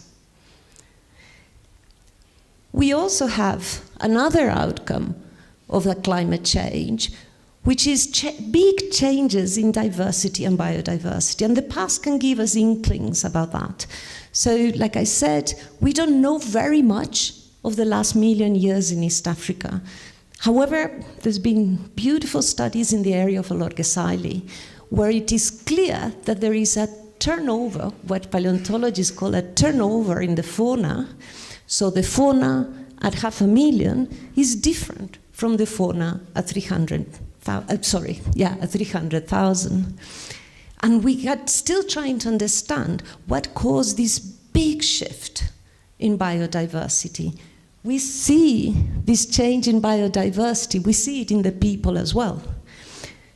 So if you look at hominins in Africa, before 300,000, there's a whole range, there's a whole diversity of types of people. But by 230,000, there's only us left. So big responses, big shifts, big changes. And I'll go back to the people who died violent deaths. And if that had been one case, you say, well, maybe something strange happened to that group at that one place. But it isn't. We have now found a number of sites where there are people who have died violent deaths. This is in Turkana in the last 10,000 years. So this is another example of a person who had actually an arrowhead embedded in the spine. And we think that what is causing that is resource competition. That actually in that very, very rich world of 10,000 years ago, full of rain, full of animals, full of everything, the lake was so high that actually access to all that wealth was very restricted. So the lake was so high that it abutted against the mountains. So you could only get access to all that magnificent wealth through very restricted spots, and that people fought for them. So going back to the last speaker, answers, interpretations, and solutions, they're site-specific. In some places, 10,000 years ago, that extraordinary richness and wealth meant a lot of success, a lot of expansion of people. In Turkana, it was actually a moment of social stress. I'll finish this part with mentioning this paper that was published last week. And I think this is lovely, because it's using the past for another snapshot about resilience and response to climate change. So in this paper, there are our colleagues, we all know them because they all work here also at NMK, they're studying the strontium isotopes and other isotopes of a series of taxa in Kenya. And what they see, so you see all these ends here, and in blue, so they're normal migrants, they stop migrating at the time of the last glacial maximum. So big, big shifts in ranging, behavior, migration that we learn from studying these collections. So that takes me back to collections. And as he said in the introduction, I have worked with museums most of my career, and I just love collections and objects. And we are here in this museum that has some of the best collections in the world. So let's consider for a minute how these collections, which are the source of a lot of the information I'm talking about, and the source of information that we are about to get and interrogate of that past, whether it is 100 years, 100,000 years, a million years, to inform us about the resilience and the responses that we're about to come across. So what about these collections? So we can ask a number of questions. So my first question was, should collections be centralized or dispersed? So Kenya is in a unique position in having a whole network of museums, site museums, and also proposed museums. And that gives us the possibility of actually dispersing enough of their collections so that they will not face issues of space, they will not face issues also of isolating rural communities, of actually reaching rural communities. But dispersing collections is also not simple. What exactly do you disperse? Do you send the hominins to each place? Or do you keep the hominins here, or the most precious things here, and disperse, I don't know, some extra bovids or some bugs? So what is it that gets dispersed? And also, who maintains all the non-centralized collections? So that's a big deal for collections right now. Should they be fully centralized or should they disperse? There's also a question, and this is a big conversation in people involved with museums right now, which is who owns them? Who owns the past? So who owns those collections? So everybody has heard about issues of repatriation and colonialism and saying, hey, we want our, whatever it's in, I don't know, the British Museum or the Musée de l'Homme, I mean, we want it here. And that's fair enough. It's fair enough when countries have actually the conditions to sustain and maintain that material. We'll come back to this in a minute. So I'm from Brazil, as many of you know, and we claimed and we claimed and we asked for everything back, and then the museum burned down, right? And the entire collection in Rio, which was the biggest in South America, burned down, right? There were no fire extinguishers, or nobody had replaced them, right? So there's also an issue of responsibility, not just ownership. So I want to use here, I don't know, am I running out of time? Do I have 2 minutes? Two. Okay, just a little anecdote. A few years ago, I was asked to help a community near Lake Elmentaitas, it's actually by Kikope, because they had found a dead person. Anyway, it's a long story why I ended up there. And we arrived, and I thought, oh my God, where do you start, right? But they were desperately keen. So these people were rock pickers. So their job was to break down these rocks with a hammer, men, women, children, and a truck came and took the rocks away. And in the process of doing that, they came across dead people. So there was one on the floor. Anyway, so we said, okay, we'll dig this up. The community all helped. The students came, the chief came, they created a WhatsApp group, Kikope people, etc. And actually what we retrieved were 5 people, not 1, and possibly the oldest case of hydrocephaly in Kenya. So all heritage, no matter what, is always interesting. But they were distraught and appalled when they heard I was taking the skeletons away. And I said, well, do you know, they have to go to NMK. They have to go to Nairobi. And they wrote and they said, well, why can't they stay right here? There's a museum in Kariandusi. Why can't they stay right here and we can go on Sunday and tell the kids? I said, well, that decision is not mine. You talk to the crowd at NMK. But there are big questions about who owns it and about citizen science. We need the citizens because as Kenya develops and farms expand, there's archaeology, there's the past everywhere, and we need the citizens. We need the communities to work with us. But for that, we also have to give them something back. Should collections be physical or digital or both? There's a huge move about digitizing collections. Berlin is about, at the moment, CT scanning 60 million items and to make them all online. I don't know, you've probably been, you can go into the Smithsonian and you have online free access to digital objects of their collections. And this is a big deal because there's a fear that if you digitize and put it online, people will not come to study the originals. I believe that is not the case. People will always come and study the originals. And actually digitizing is not only a way of making data more open, it's also a way of helping preserve the material we have. There's the big issue of exactly who is responsible. We could all argue that Tom is responsible, right? That is Tom's responsibility. You could also argue that I'm partly responsible because I dig and I find more and more and more and more and I bring it and I say, hello NMK, now this is your problem in perpetuity. Here's my box full of bones. Now in perpetuity, this is now your problem.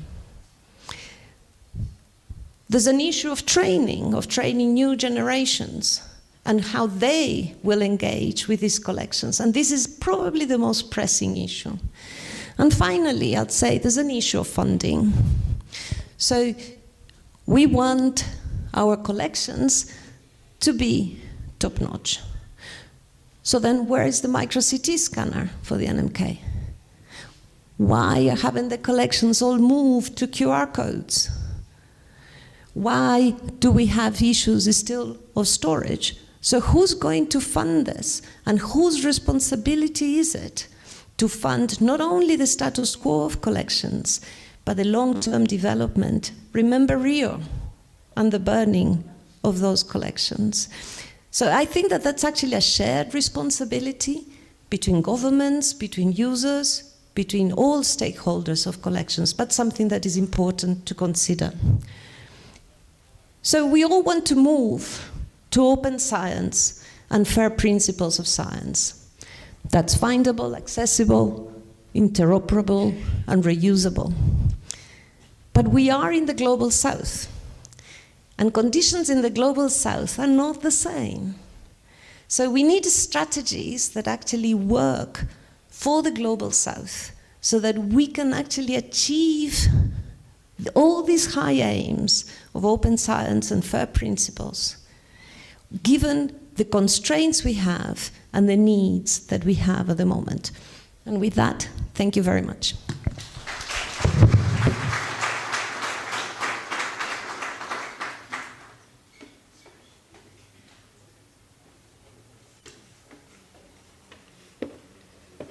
So after that very exciting presentation, we will move to the final keynote by Professor Dirk Verschuren. He will be talking about using paleoclimate and paleoecological data to enhance climate change resilience, with emphasis on data derived from fossil insect larvae preserved in lake sediments.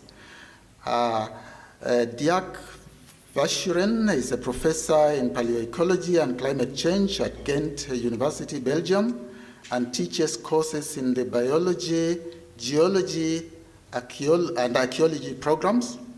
His multidisciplinary research connects the domains of paleoclimatology, paleoecology, lake studies, geography, and archaeology. His group's principal research themes are the climate and environmental history of tropical Africa, and the long-term perspective of modern-day interactions between humans, climate, ecosystems, and landscapes. He studies these topics using the Natural Archive of Long-Term Environmental Change preserved in lake sediments, which can be read using a wide range of geochemical and biological indicators, including the fossil remains of aquatic insect larvae. Please welcome Professor Verschuren.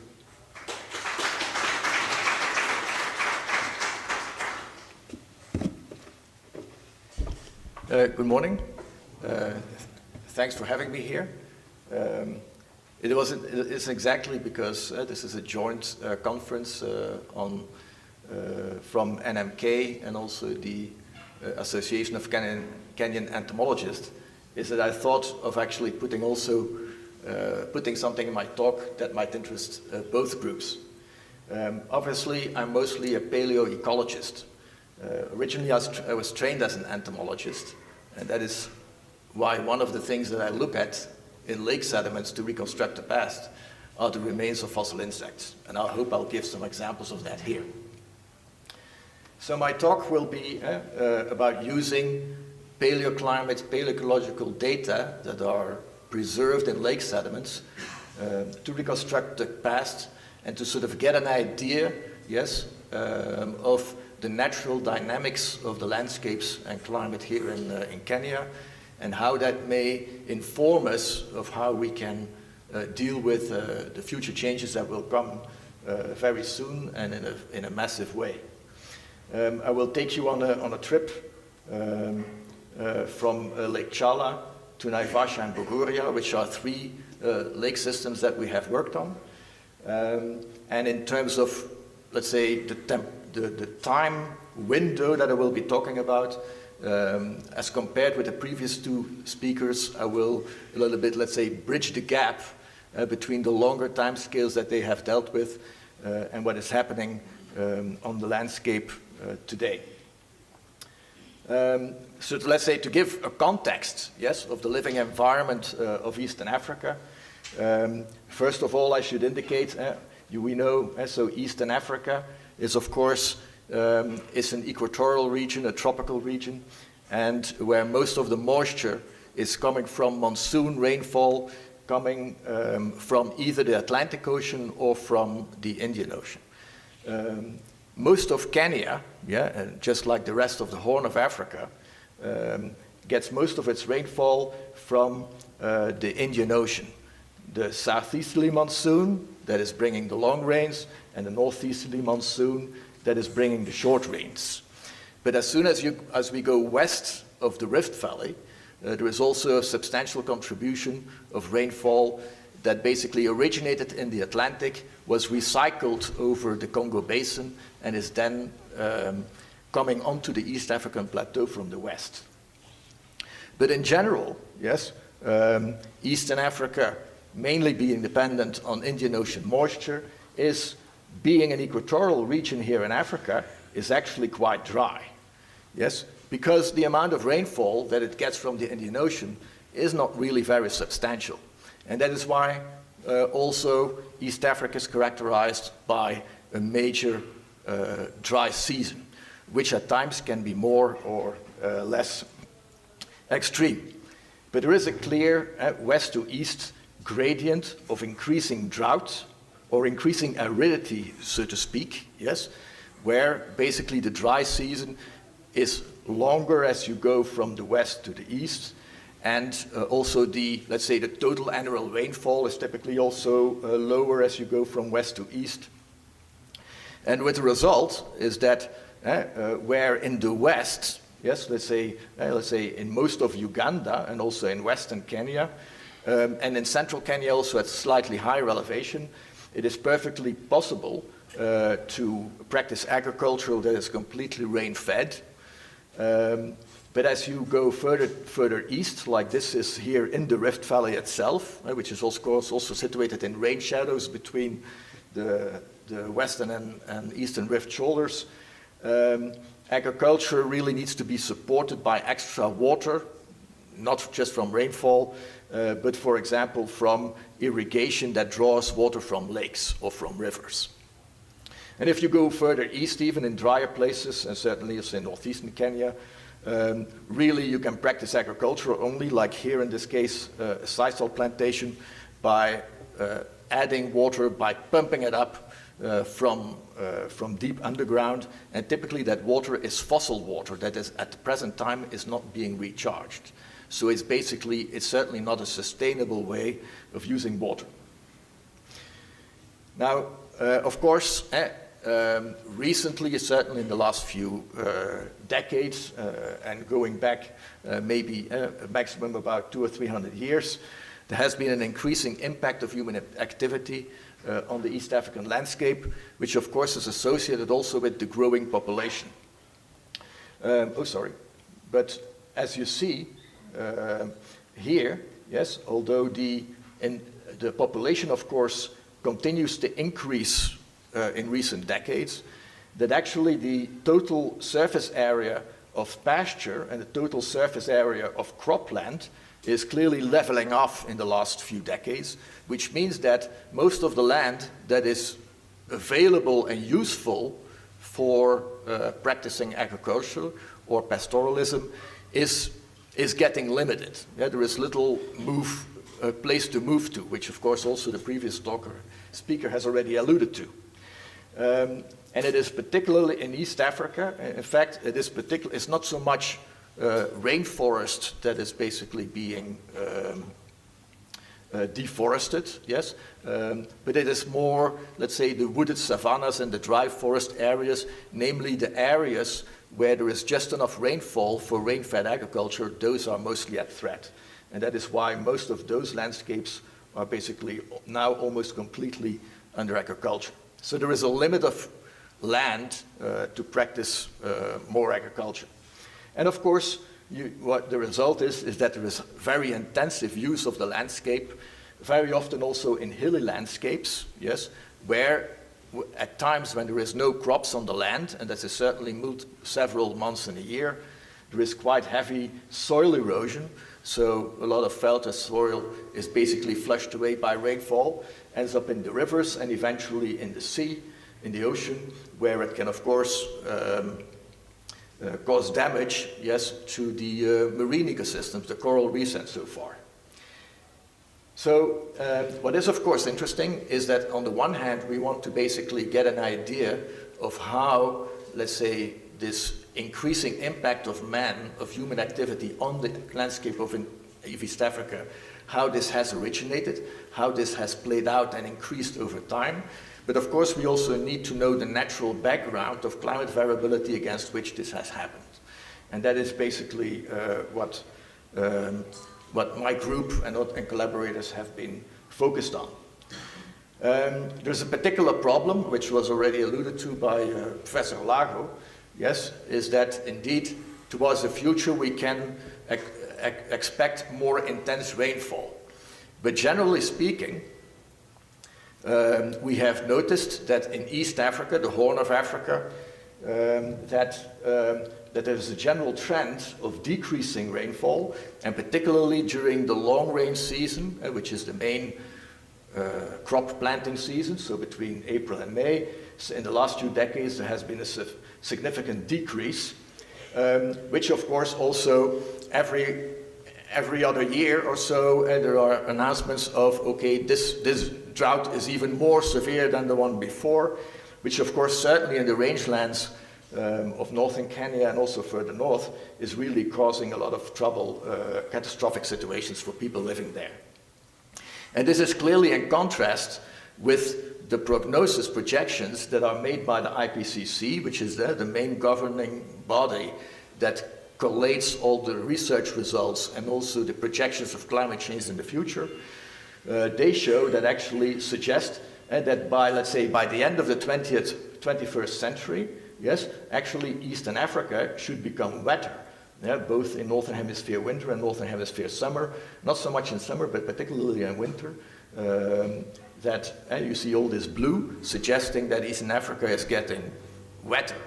So it doesn't really seems to match. The predictions don't seem to match what is really observed on the ground.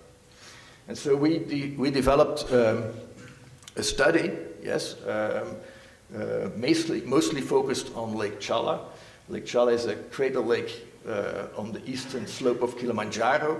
It is bridging Kenya and Tanzania, where in '99, when I visited there first, we brought up a short core of bottom sediments. The lake is about 90 meters deep, so it's quite deep, and which turned out to where we noticed that this sediment had very fine lamination, yes, where basically each couplet of a dark layer and a light layer is representing 1 year. And so this can actually almost be counted back in time, and therefore you have the highest possible resolution of a climate archive possible. And so one of the works, so in an initial project, yeah, gave this result, yeah, where basically we could make a nice correlation between the thickness of the light layers here in the sediment of Lake Chala and the El Nino index. So variability, of course, you all know that El Nino, yeah, is one of the major climate phenomena that is causing interannual climate variability and rainfall variability here in Eastern Africa. Well, we were able to establish a correlation between the thickness of these layers and the El Nino index as it is being measured in the Pacific Ocean. And that, of course, gives us, let's say, a tool to reconstruct how El Nino has been changing further back in time, more than 150 years ago, before there were even instrumental data. Yeah? And so in a study, in this particular study then, this goes back about 2,000 years. This here is gives the variation in the varve thickness, the thickness of this light, dark couple of lamina in the sediment, which of course is an indicator of variability in El Nino. And here on top, you see a different kind of reconstruction based on organic biomarkers. Basically, these are particular compounds in the cell walls of aquatic bacteria and that are also preserved in the mud. And this has to be done on slightly larger samples, and as a result, the reconstruction is somewhat lower resolution, yes? But this basically gives, let's say, on a decadal time scale, yes, the history of rainfall certainly over southeastern Kenya, but probably the trends are probably applicable to most of eastern Kenya. And how we know that this reconstruction is quite trustworthy is that in the last 200 years, you can clearly see minima, yes, in this bit index, yeah, indicating dry conditions, yes, that actually match the timing of historically documented droughts. And the most important of these is a so-called Mahlatule drought. Yeah, that is a drought that is that's really well known, yes, in oral traditions in East African people, where indeed in the late 18th century, early 19th century, there was a period of about 20, 30 years where also most of the Rift Valley lakes were completely dry, and when really this dry climate was really causing a lot of trouble for the indigenous peoples here in East Africa. And you can clearly see that indeed this indicator of past rainfall variability is capturing this, this drought about 200 years ago very nicely. Number two here is a drought that occurred in the late 19th century, which was also a period between the 1870s and 1890s, a period of extreme drought also here in Kenya. So we think that this reconstruction is quite robust. Now, if we go even, we wanted to go even further back in time, yes, because we had established, based with sonar data from the bottom of this lake, that Lake Chala actually contains about 215 meters of mud, representing the last 250,000 of years. That is basically almost the entire history of the existence of our species, Homo sapiens. And so obviously, so in 2016, we went there with a big drilling platform to basically extract the entire column of mud from the bottom of this lake. And so we're obviously now working up these data, and the data that I want to show that are already relevant to some of the questions that have been posed here is just a reconstruction covering the last 75,000 years, a study that was published last year. And so what we found is where we indeed basically address this problem of conflict between the actual drying trend that has occurred in East Africa in the last 40 years or so versus the prognosis of getting wetter towards the end of the century by IPCC, by the climate model predictions. Yeah? And so what you can see here, so this is all of the African continent, and this is, of course, is the Arabian Peninsula, India. The area shown in red here, including the entire Eastern Africa, Horn of Africa, is the area where indeed there is a negative correlation between temperature, mean annual temperature, and mean annual rainfall, indicating that as it gets warmer, it gets drier. In West Africa, yes, the opposite is happening. As it gets warmer, it's getting wetter, which really means that in terms of climate dynamics and what we can expect in the future, East Africa is a totally different beast than Western Africa, and you should certainly not, let's say, expect the same changes in climate towards the future. And so basically, let's say, I welcome you to read the paper, the publication, but basically what we found, yes, is that for the last 12,000 years, so the entire Holocene, at the time it's an interglacial period when it's rather warm, Eastern Africa has experienced this negative correlation between temperature and rainfall. And you have to go back to the glacial time, so the period prior to around 15,000 years ago, between 75,000 years ago and 15,000 years ago, to have a positive relationship between temperature and rainfall, as now happens in West Africa. Which basically means is that, yes, we know that as temperature is increasing, monsoon activity is increasing, intensifying, and would normally bring more rainfall. But in East Africa, the amount of moisture that is brought on land, compared with the very hot atmosphere over land, means that all of this moisture is basically evaporated in the atmosphere above the land and can no longer rain out. Yeah? And that basically predicts that indeed towards the end of this century, the drying trend that is now happening will just continue. And the models are wrong because they seem to be tuned as if East Africa was still in a glacial mode and not in an interglacial mode. Yeah? Okay, so before I continue, I should just pay tribute, obviously, to the people who have helped realize this project. From humble beginnings about 25 years ago, we had several major campaigns. And so in 2016, we brought up this 215 meters of mud from this deep lake, assisted by over 100 people living immediately around the lake.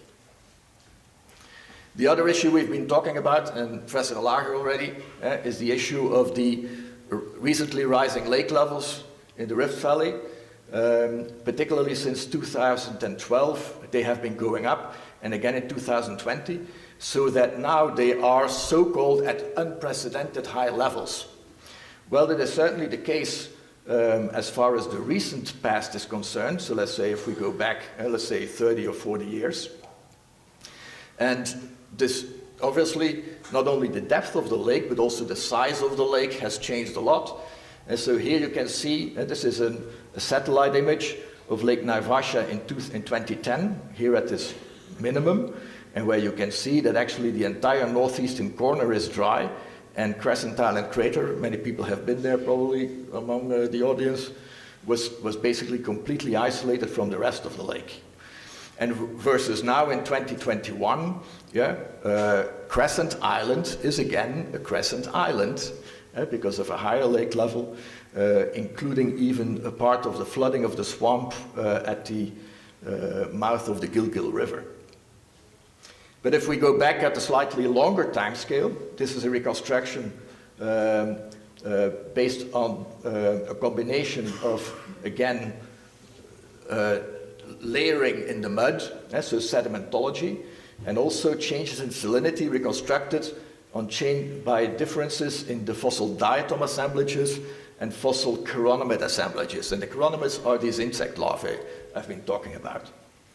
And there you can see, is that here at the end, the full blue line is the historical lake level record starting around 1890, ending around 2020.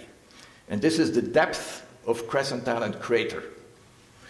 This is also the depth of Crescent Island Crater in the last 20 years or so. And the main point I want to make is that obviously here, where this graph ends, that's where this graph starts. But the scale here is a little bit blown up.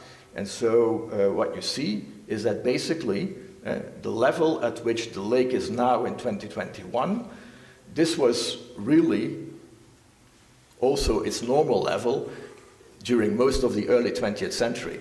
Between about 1890 and 1925, it was always at least as high as it is today, even substantially higher at times. And if you go back, let's say 200 years, there was a time when the depth of the crater was probably approached 40 meters deep, which means that the main basin, so the bottom of the crater is about 10 meters below the bottom of the main lake, that the main lake might have been something like close to 25 or 30 meters deep. Yes, and of course the lake was even bigger than today. This is the area of the lake in the early 1700s, so about 300 years ago. If it would have that level today, even Naivasha town itself would completely be flooded. Yeah. So this just to indicate the real massive natural dynamic nature of these lake levels in the Rift Valley lakes that have always existed, including times in the past when the lake was both much higher and much lower than today. And in fact, in the last 1,000 years or so, the main lake, Naivasha, has completely desiccated at least 1, 2, 3, 4, 5, 6, 7 times, including a period around 200 years continuously in medieval time when there was no Lake Naivasha, except a little hole of water in Crescent Island Crater. So So just in terms of methods of reconstruction, yes, just to illustrate, this is sort of a reconstruction of past changes in salinity of Naivasha based on the composition of these insect larval communities. And obviously, when lake level is high, salinity is low, and when lake level is low, salinity is high. That sounds logical. And that is based on looking at the distribution of all of different species of that particular group of insect larvae in many lakes over East Africa. I think we had something like 90 lakes throughout East Africa where we looked at the composition of the fauna of those insect larvae, linked it to a particular salinity, and so we know which of these species are really freshwater species, which ones are more tolerant to elevated salinity, and which are the ones that really live only in the saline conditions, like at present in Lake Nakuru or Lake Bogoria. And so this allows us to then basically construct a model to quantitatively reconstruct past changes in salinity based on the composition of those insect larvae in the mud. Other people do this with diatoms also, yeah? You can do the same thing also with temperature, yes? This is the distribution of some 60 different types of these same group of insect larvae in relation to temperature, yes? Where all of these species will be typical for the low elevation warm rift lakes, and these species will be typical for the highest elevation lakes. This is now in the Ruwenzori, but this, of course, the same would occur also on Mount Kenya.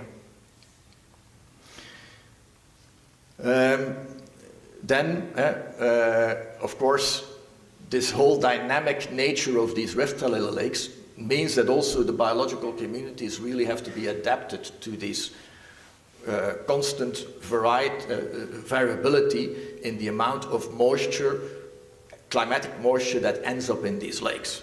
And how quick it can go is illustrated by these two contrasting images.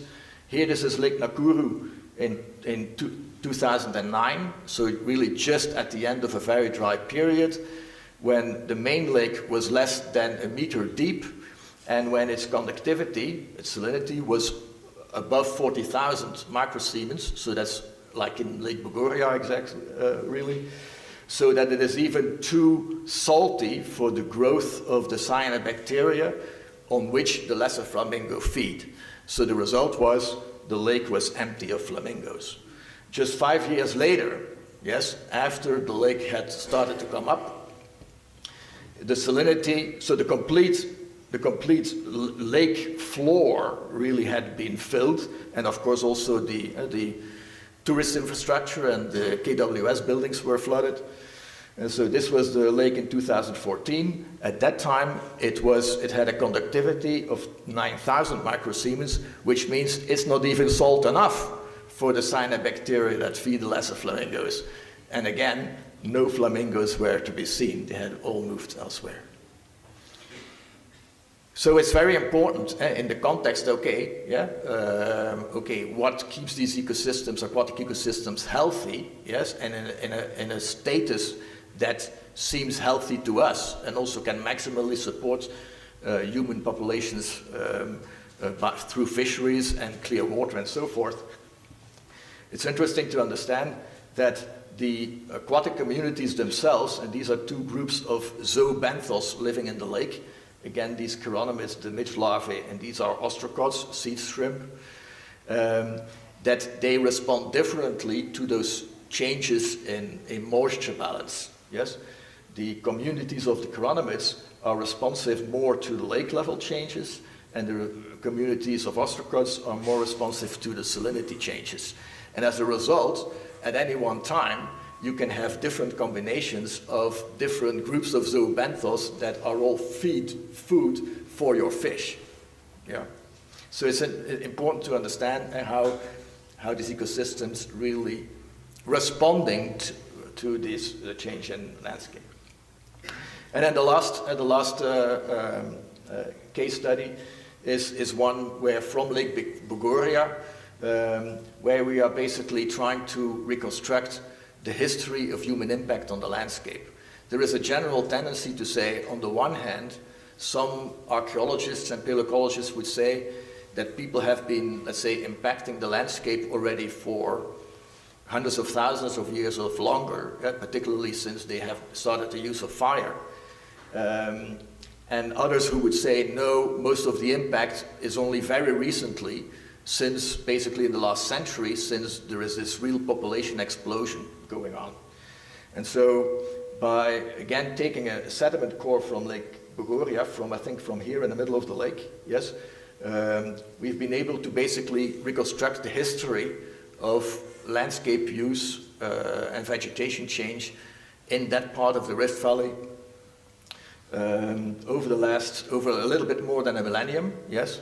And again, you're welcome to look at the publication, yes. But the main message here is that, yes, already well before colonial time, yes, there was a significant impact of the indigenous people, particularly the farmers, on the surrounding landscape.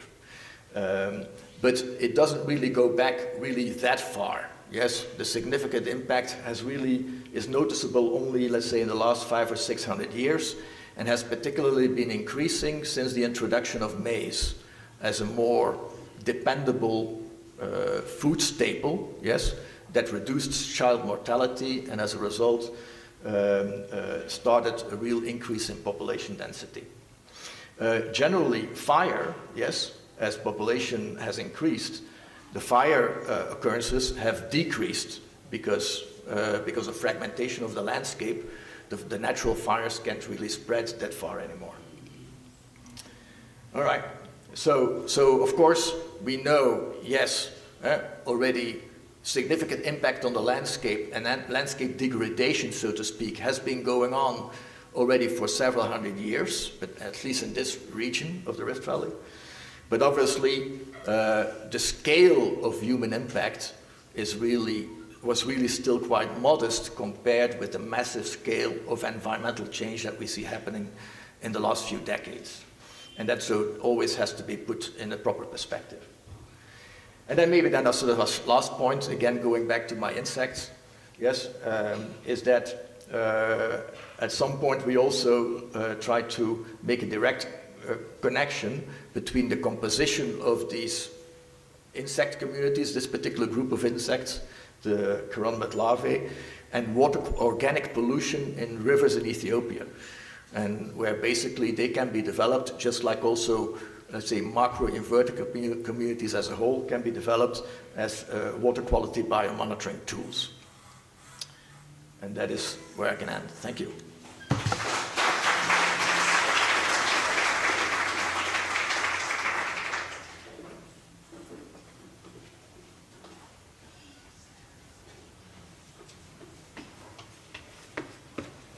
So, 3 very exciting presentations. I would like to request the keynote speakers to come at the front so that we can have some few questions. So if you have any questions, maybe 3 questions.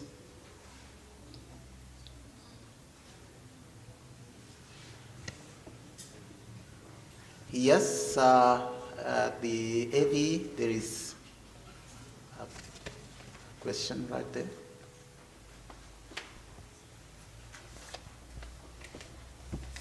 So I'm looking for the name of the professor. Last one. Yes, for the lake, Rift Valley lakes, yeah, rising. Professor Dirk, right? Yeah.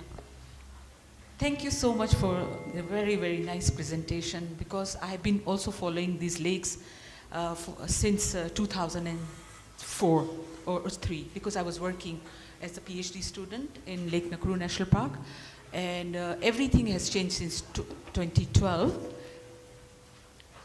And there was a time in 2009 to 2011 when we had a worse also drought. Even Lake Almenteta was less than, I think, half a meter water was remaining. And also if you see Lake Baringo, Lake Bogoria, all these were receded completely during that time, 2009 and 11. Now, since 2012 until now, lakes are still very high. Now, what is the causes of the Rift Valley, water is rising? Because I also went to Lake Tanganyika. I've been following Lake Victoria, Lake Lawi, all these things. So what are the causes of rising of lakes in Rift Valley? That's one. And I have a question to Professor Paleontology. I would prefer, because we are trying to save some time, that you keep the question and then we will answer all at the same time. Yeah, please. Thank you so much for the nice presentation. Paleontology is not my subject, but I have always interest because it's always related to biology. You connect with these things. Yeah. When people are collecting all these bones and human bones especially, you do isotopes, I think, yeah, for the past what has happened. Is there anything that has come up with the cancer treatment that do these people had in the past all these diseases, and why do we have so many diseases in this era? New era. And are there any papers written on those? Why all diseases we have? Is this a food that we have changed? Because I read Sapien book, and you can see the food was totally different, yeah, than compared to today. So, are there any studies based on your, Yeah, thank you. Okay, thank you. Next question. There is many questions. There is. Let's give the one at the back. Okay. Yeah, please. Thank you, moderator. My question is to the lady from University of Cambridge, who talked about discovering some bodies at Kikope. Kikope, for most of us Kenyans, is a very popular place for stopovers, for meat. And I'm a bit concerned because you did not tell us how old were those bodies. Could we get some information on that one? Yes. Okay, thank you. Maybe I will just take, there are too many questions. Maybe I'll only take two more. Yeah. Thank you. My name is Dr. John Kochev, an aquatic biologist. I have a question to Professor Dick in regard to Lake Chala. When you did your sediments across the lake, are they the same or they are different across the lake? So that we could say they could influence species distribution across the lake. Because Lake Chala is a crater lake which doesn't have a surface flow. So it has a subsurface flow. Could this subsurface flow influence the sediments? So that when we do other studies, like I was working on an endangered species of crab in Lake Chala, looking at distribution for assessment for IUCN. Does the sediment vary across the lake? Thank you. Okay, I will now give a chance to whoever has a question for Professor Olago, the first presenter. Is there any? Okay, we will give Professor Nyamasio down here. Please, if you come down here.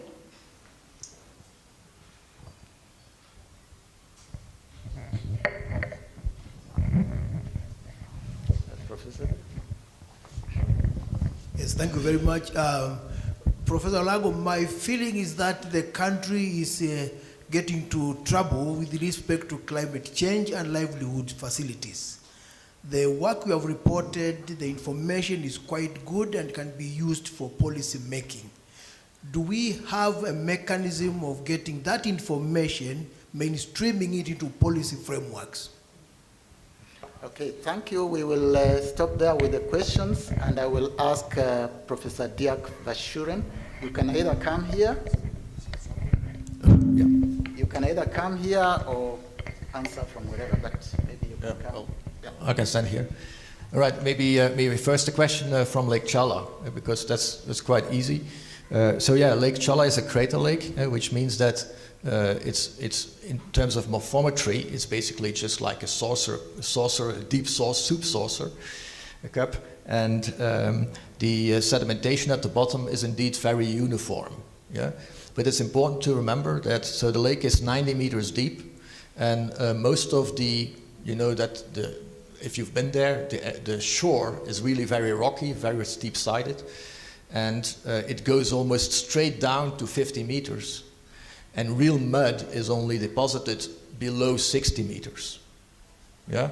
So the crabs, yes, they live among the rocks and the rock crevices, and small patches of mud that are basically captured in the hollows between those rocks. Yeah? But it's important to understand that the water that's deeper than 40 meters is completely anoxic. No crabs can live there. No fish can live there. So I hope this answers your question. But if you send me an email, I can send you some publications that give real data on this. The question about rising lake levels is of course interesting. And so obviously many hypotheses have been put forward. One of them being that maybe there has been a change in, let's say, tectonic activity and such that there is, let's say, more geothermal water coming in or flooding in or something like this. That can really be discounted, except that some of the, let's say in Bogoria, for example, where there are geothermal springs, yes, those springs are fed by rainwater that fell some decades ago at higher elevation. Yeah? So in the longer term, there is a relationship also between how much geothermal water comes into the lakes and long-term climate trends. But that goes too slow to explain the variability from year to year. Okay? Now you've noticed that actually Professor Lago showed the plot, yes, that has the historical lake level change in Naivasha compared with those in Bogoria. And you will notice that the main trends are about the same.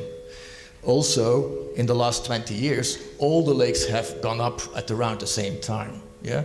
Well, that clearly means that there must be a common factor. Yeah?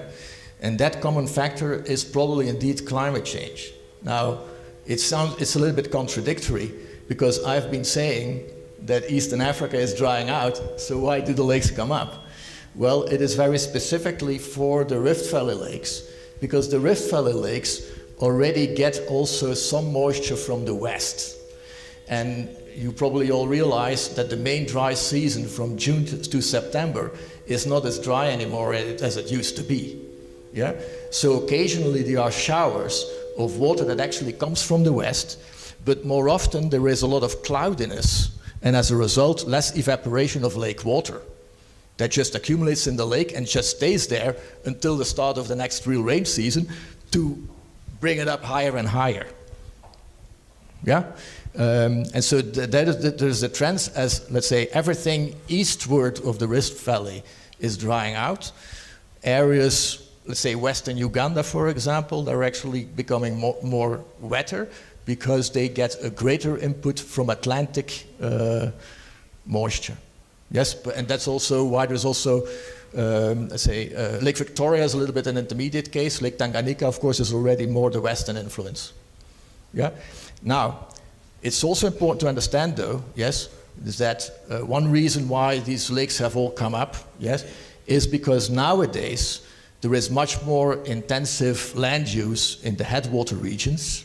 Yes, a lot of deforestation has been going on.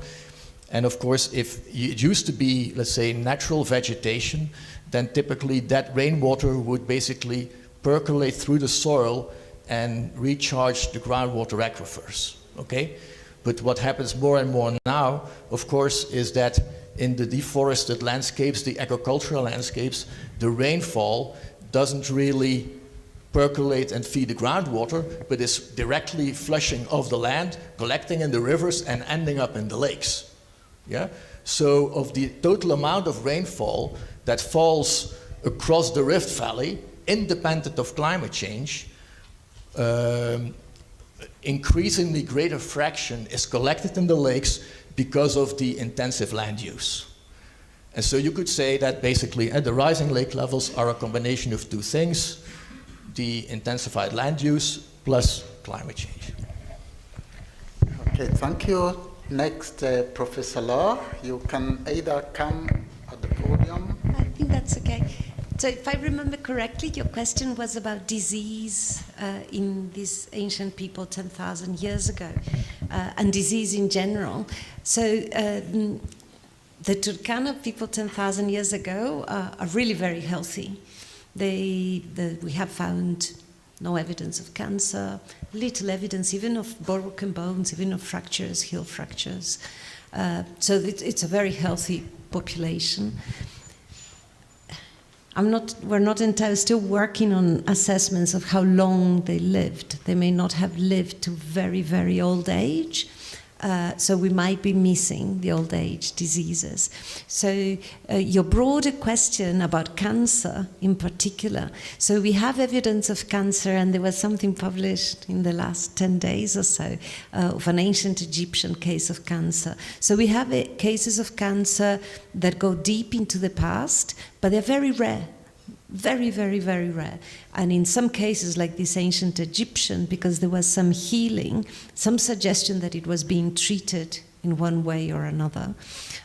So there's a huge, it's a field in itself called paleopathology that studies the evolution of diseases and which diseases and the response to disease in the past. And again, if you send me an email, I can give you some pointers. And you were worried about the Kikopey bones. Okay. So the bones at Kikopey, they were pastoralist. So it was an ancient cairn. So when they went rock picking, they dismantled an ancient cairn. And it was a cairn that was used, now we know, at least twice, possibly 3 times. So there was an original body put at the bottom of the cairn. So we have radiocarbon dates for all of this. Then people came a couple hundred years later, so that's about 2,500 years old. And then they came a couple hundred years later, reopened the cairn and put 2 more people. And then time passed, a good 500 years, and they reopened the cairn and put a young woman with a sick child, which is this child with hydrocephaly, inside the same cairn.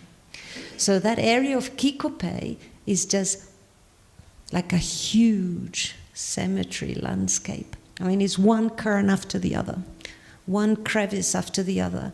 And the local communities are totally aware, and while we were digging, people would come in bicycles, motorcycles, holding fossils and bones and say, now come and do mine. I said, I can't. I can't. So there's a very keen interest because they see it all the time. It's archaeologically extraordinarily rich. Okay, thank you. Next, Professor Olago. Yes, thank you very much, Professor, for your question. The problem which I've experienced is that there is no single ministry or agency in government which is ready to handle intersectoral policy. And this is what is needed. And so I've had some experience with some other types of documents where there's been, no one was willing to take ownership or to drive it because it was touching on many sectors. So I don't know how we can deal with such an issue, but I think it's an issue that needs to be dealt with if we're going to manage climate change well. Yeah. Okay, thank you very much. These were really very interesting and exciting presentations. We could talk about them forever, so I will stop here with questions. But let's give our presenters a huge clap. Okay. Thank you very much. Just some housekeeping announcements before we break for the tea. All poster presenters should stand by their posters during the poster session. You know the poster sessions. All participants are encouraged to visit the poster stands. For poster presenters, they should note that there will be awarding of the Best Presenters Award So you need to be at your poster so that hopefully you will be the winner of that award. All rapporteurs to submit reports to Dr. Phyllis Tamalaki. Phyllis Tamalaki, you can, if you are in, you can, okay. But just make sure that you submit the reports before the closing ceremony. You can also submit handwritten if you have not been able to type on computer. That's accepted. And the delegates, you are all reminded and encouraged to visit the exhibitions. The registration for excursions is ongoing at the registration desk, which is just outside this hall. The excursions are to Karen Blixen, a museum, just here in Nairobi. Ologosele, which is a little bit far out, you were told about this. And then there is Nairobi Gallery, right here in town. And please, you are encouraged to register for planning purposes before the closing ceremony. All presenters for the next sessions, you are reminded to make sure that you give your presentation to the audiovisual at the back of this hall to make sure it is loaded. When we leave here, we would like to take a photo. You know, we are a museum, we document. We want to know 100 years who was giving a presentation when, where. Okay, so the keynote presenters in particular, you have to be at the front, just outside the steps there, and we will, all the other participants, please we will be out there and take a photo, and then we proceed for the tea break. Sorry for keeping you, but it's because we started late, but it has been very exciting, and thank you for your patience. Please break for tea.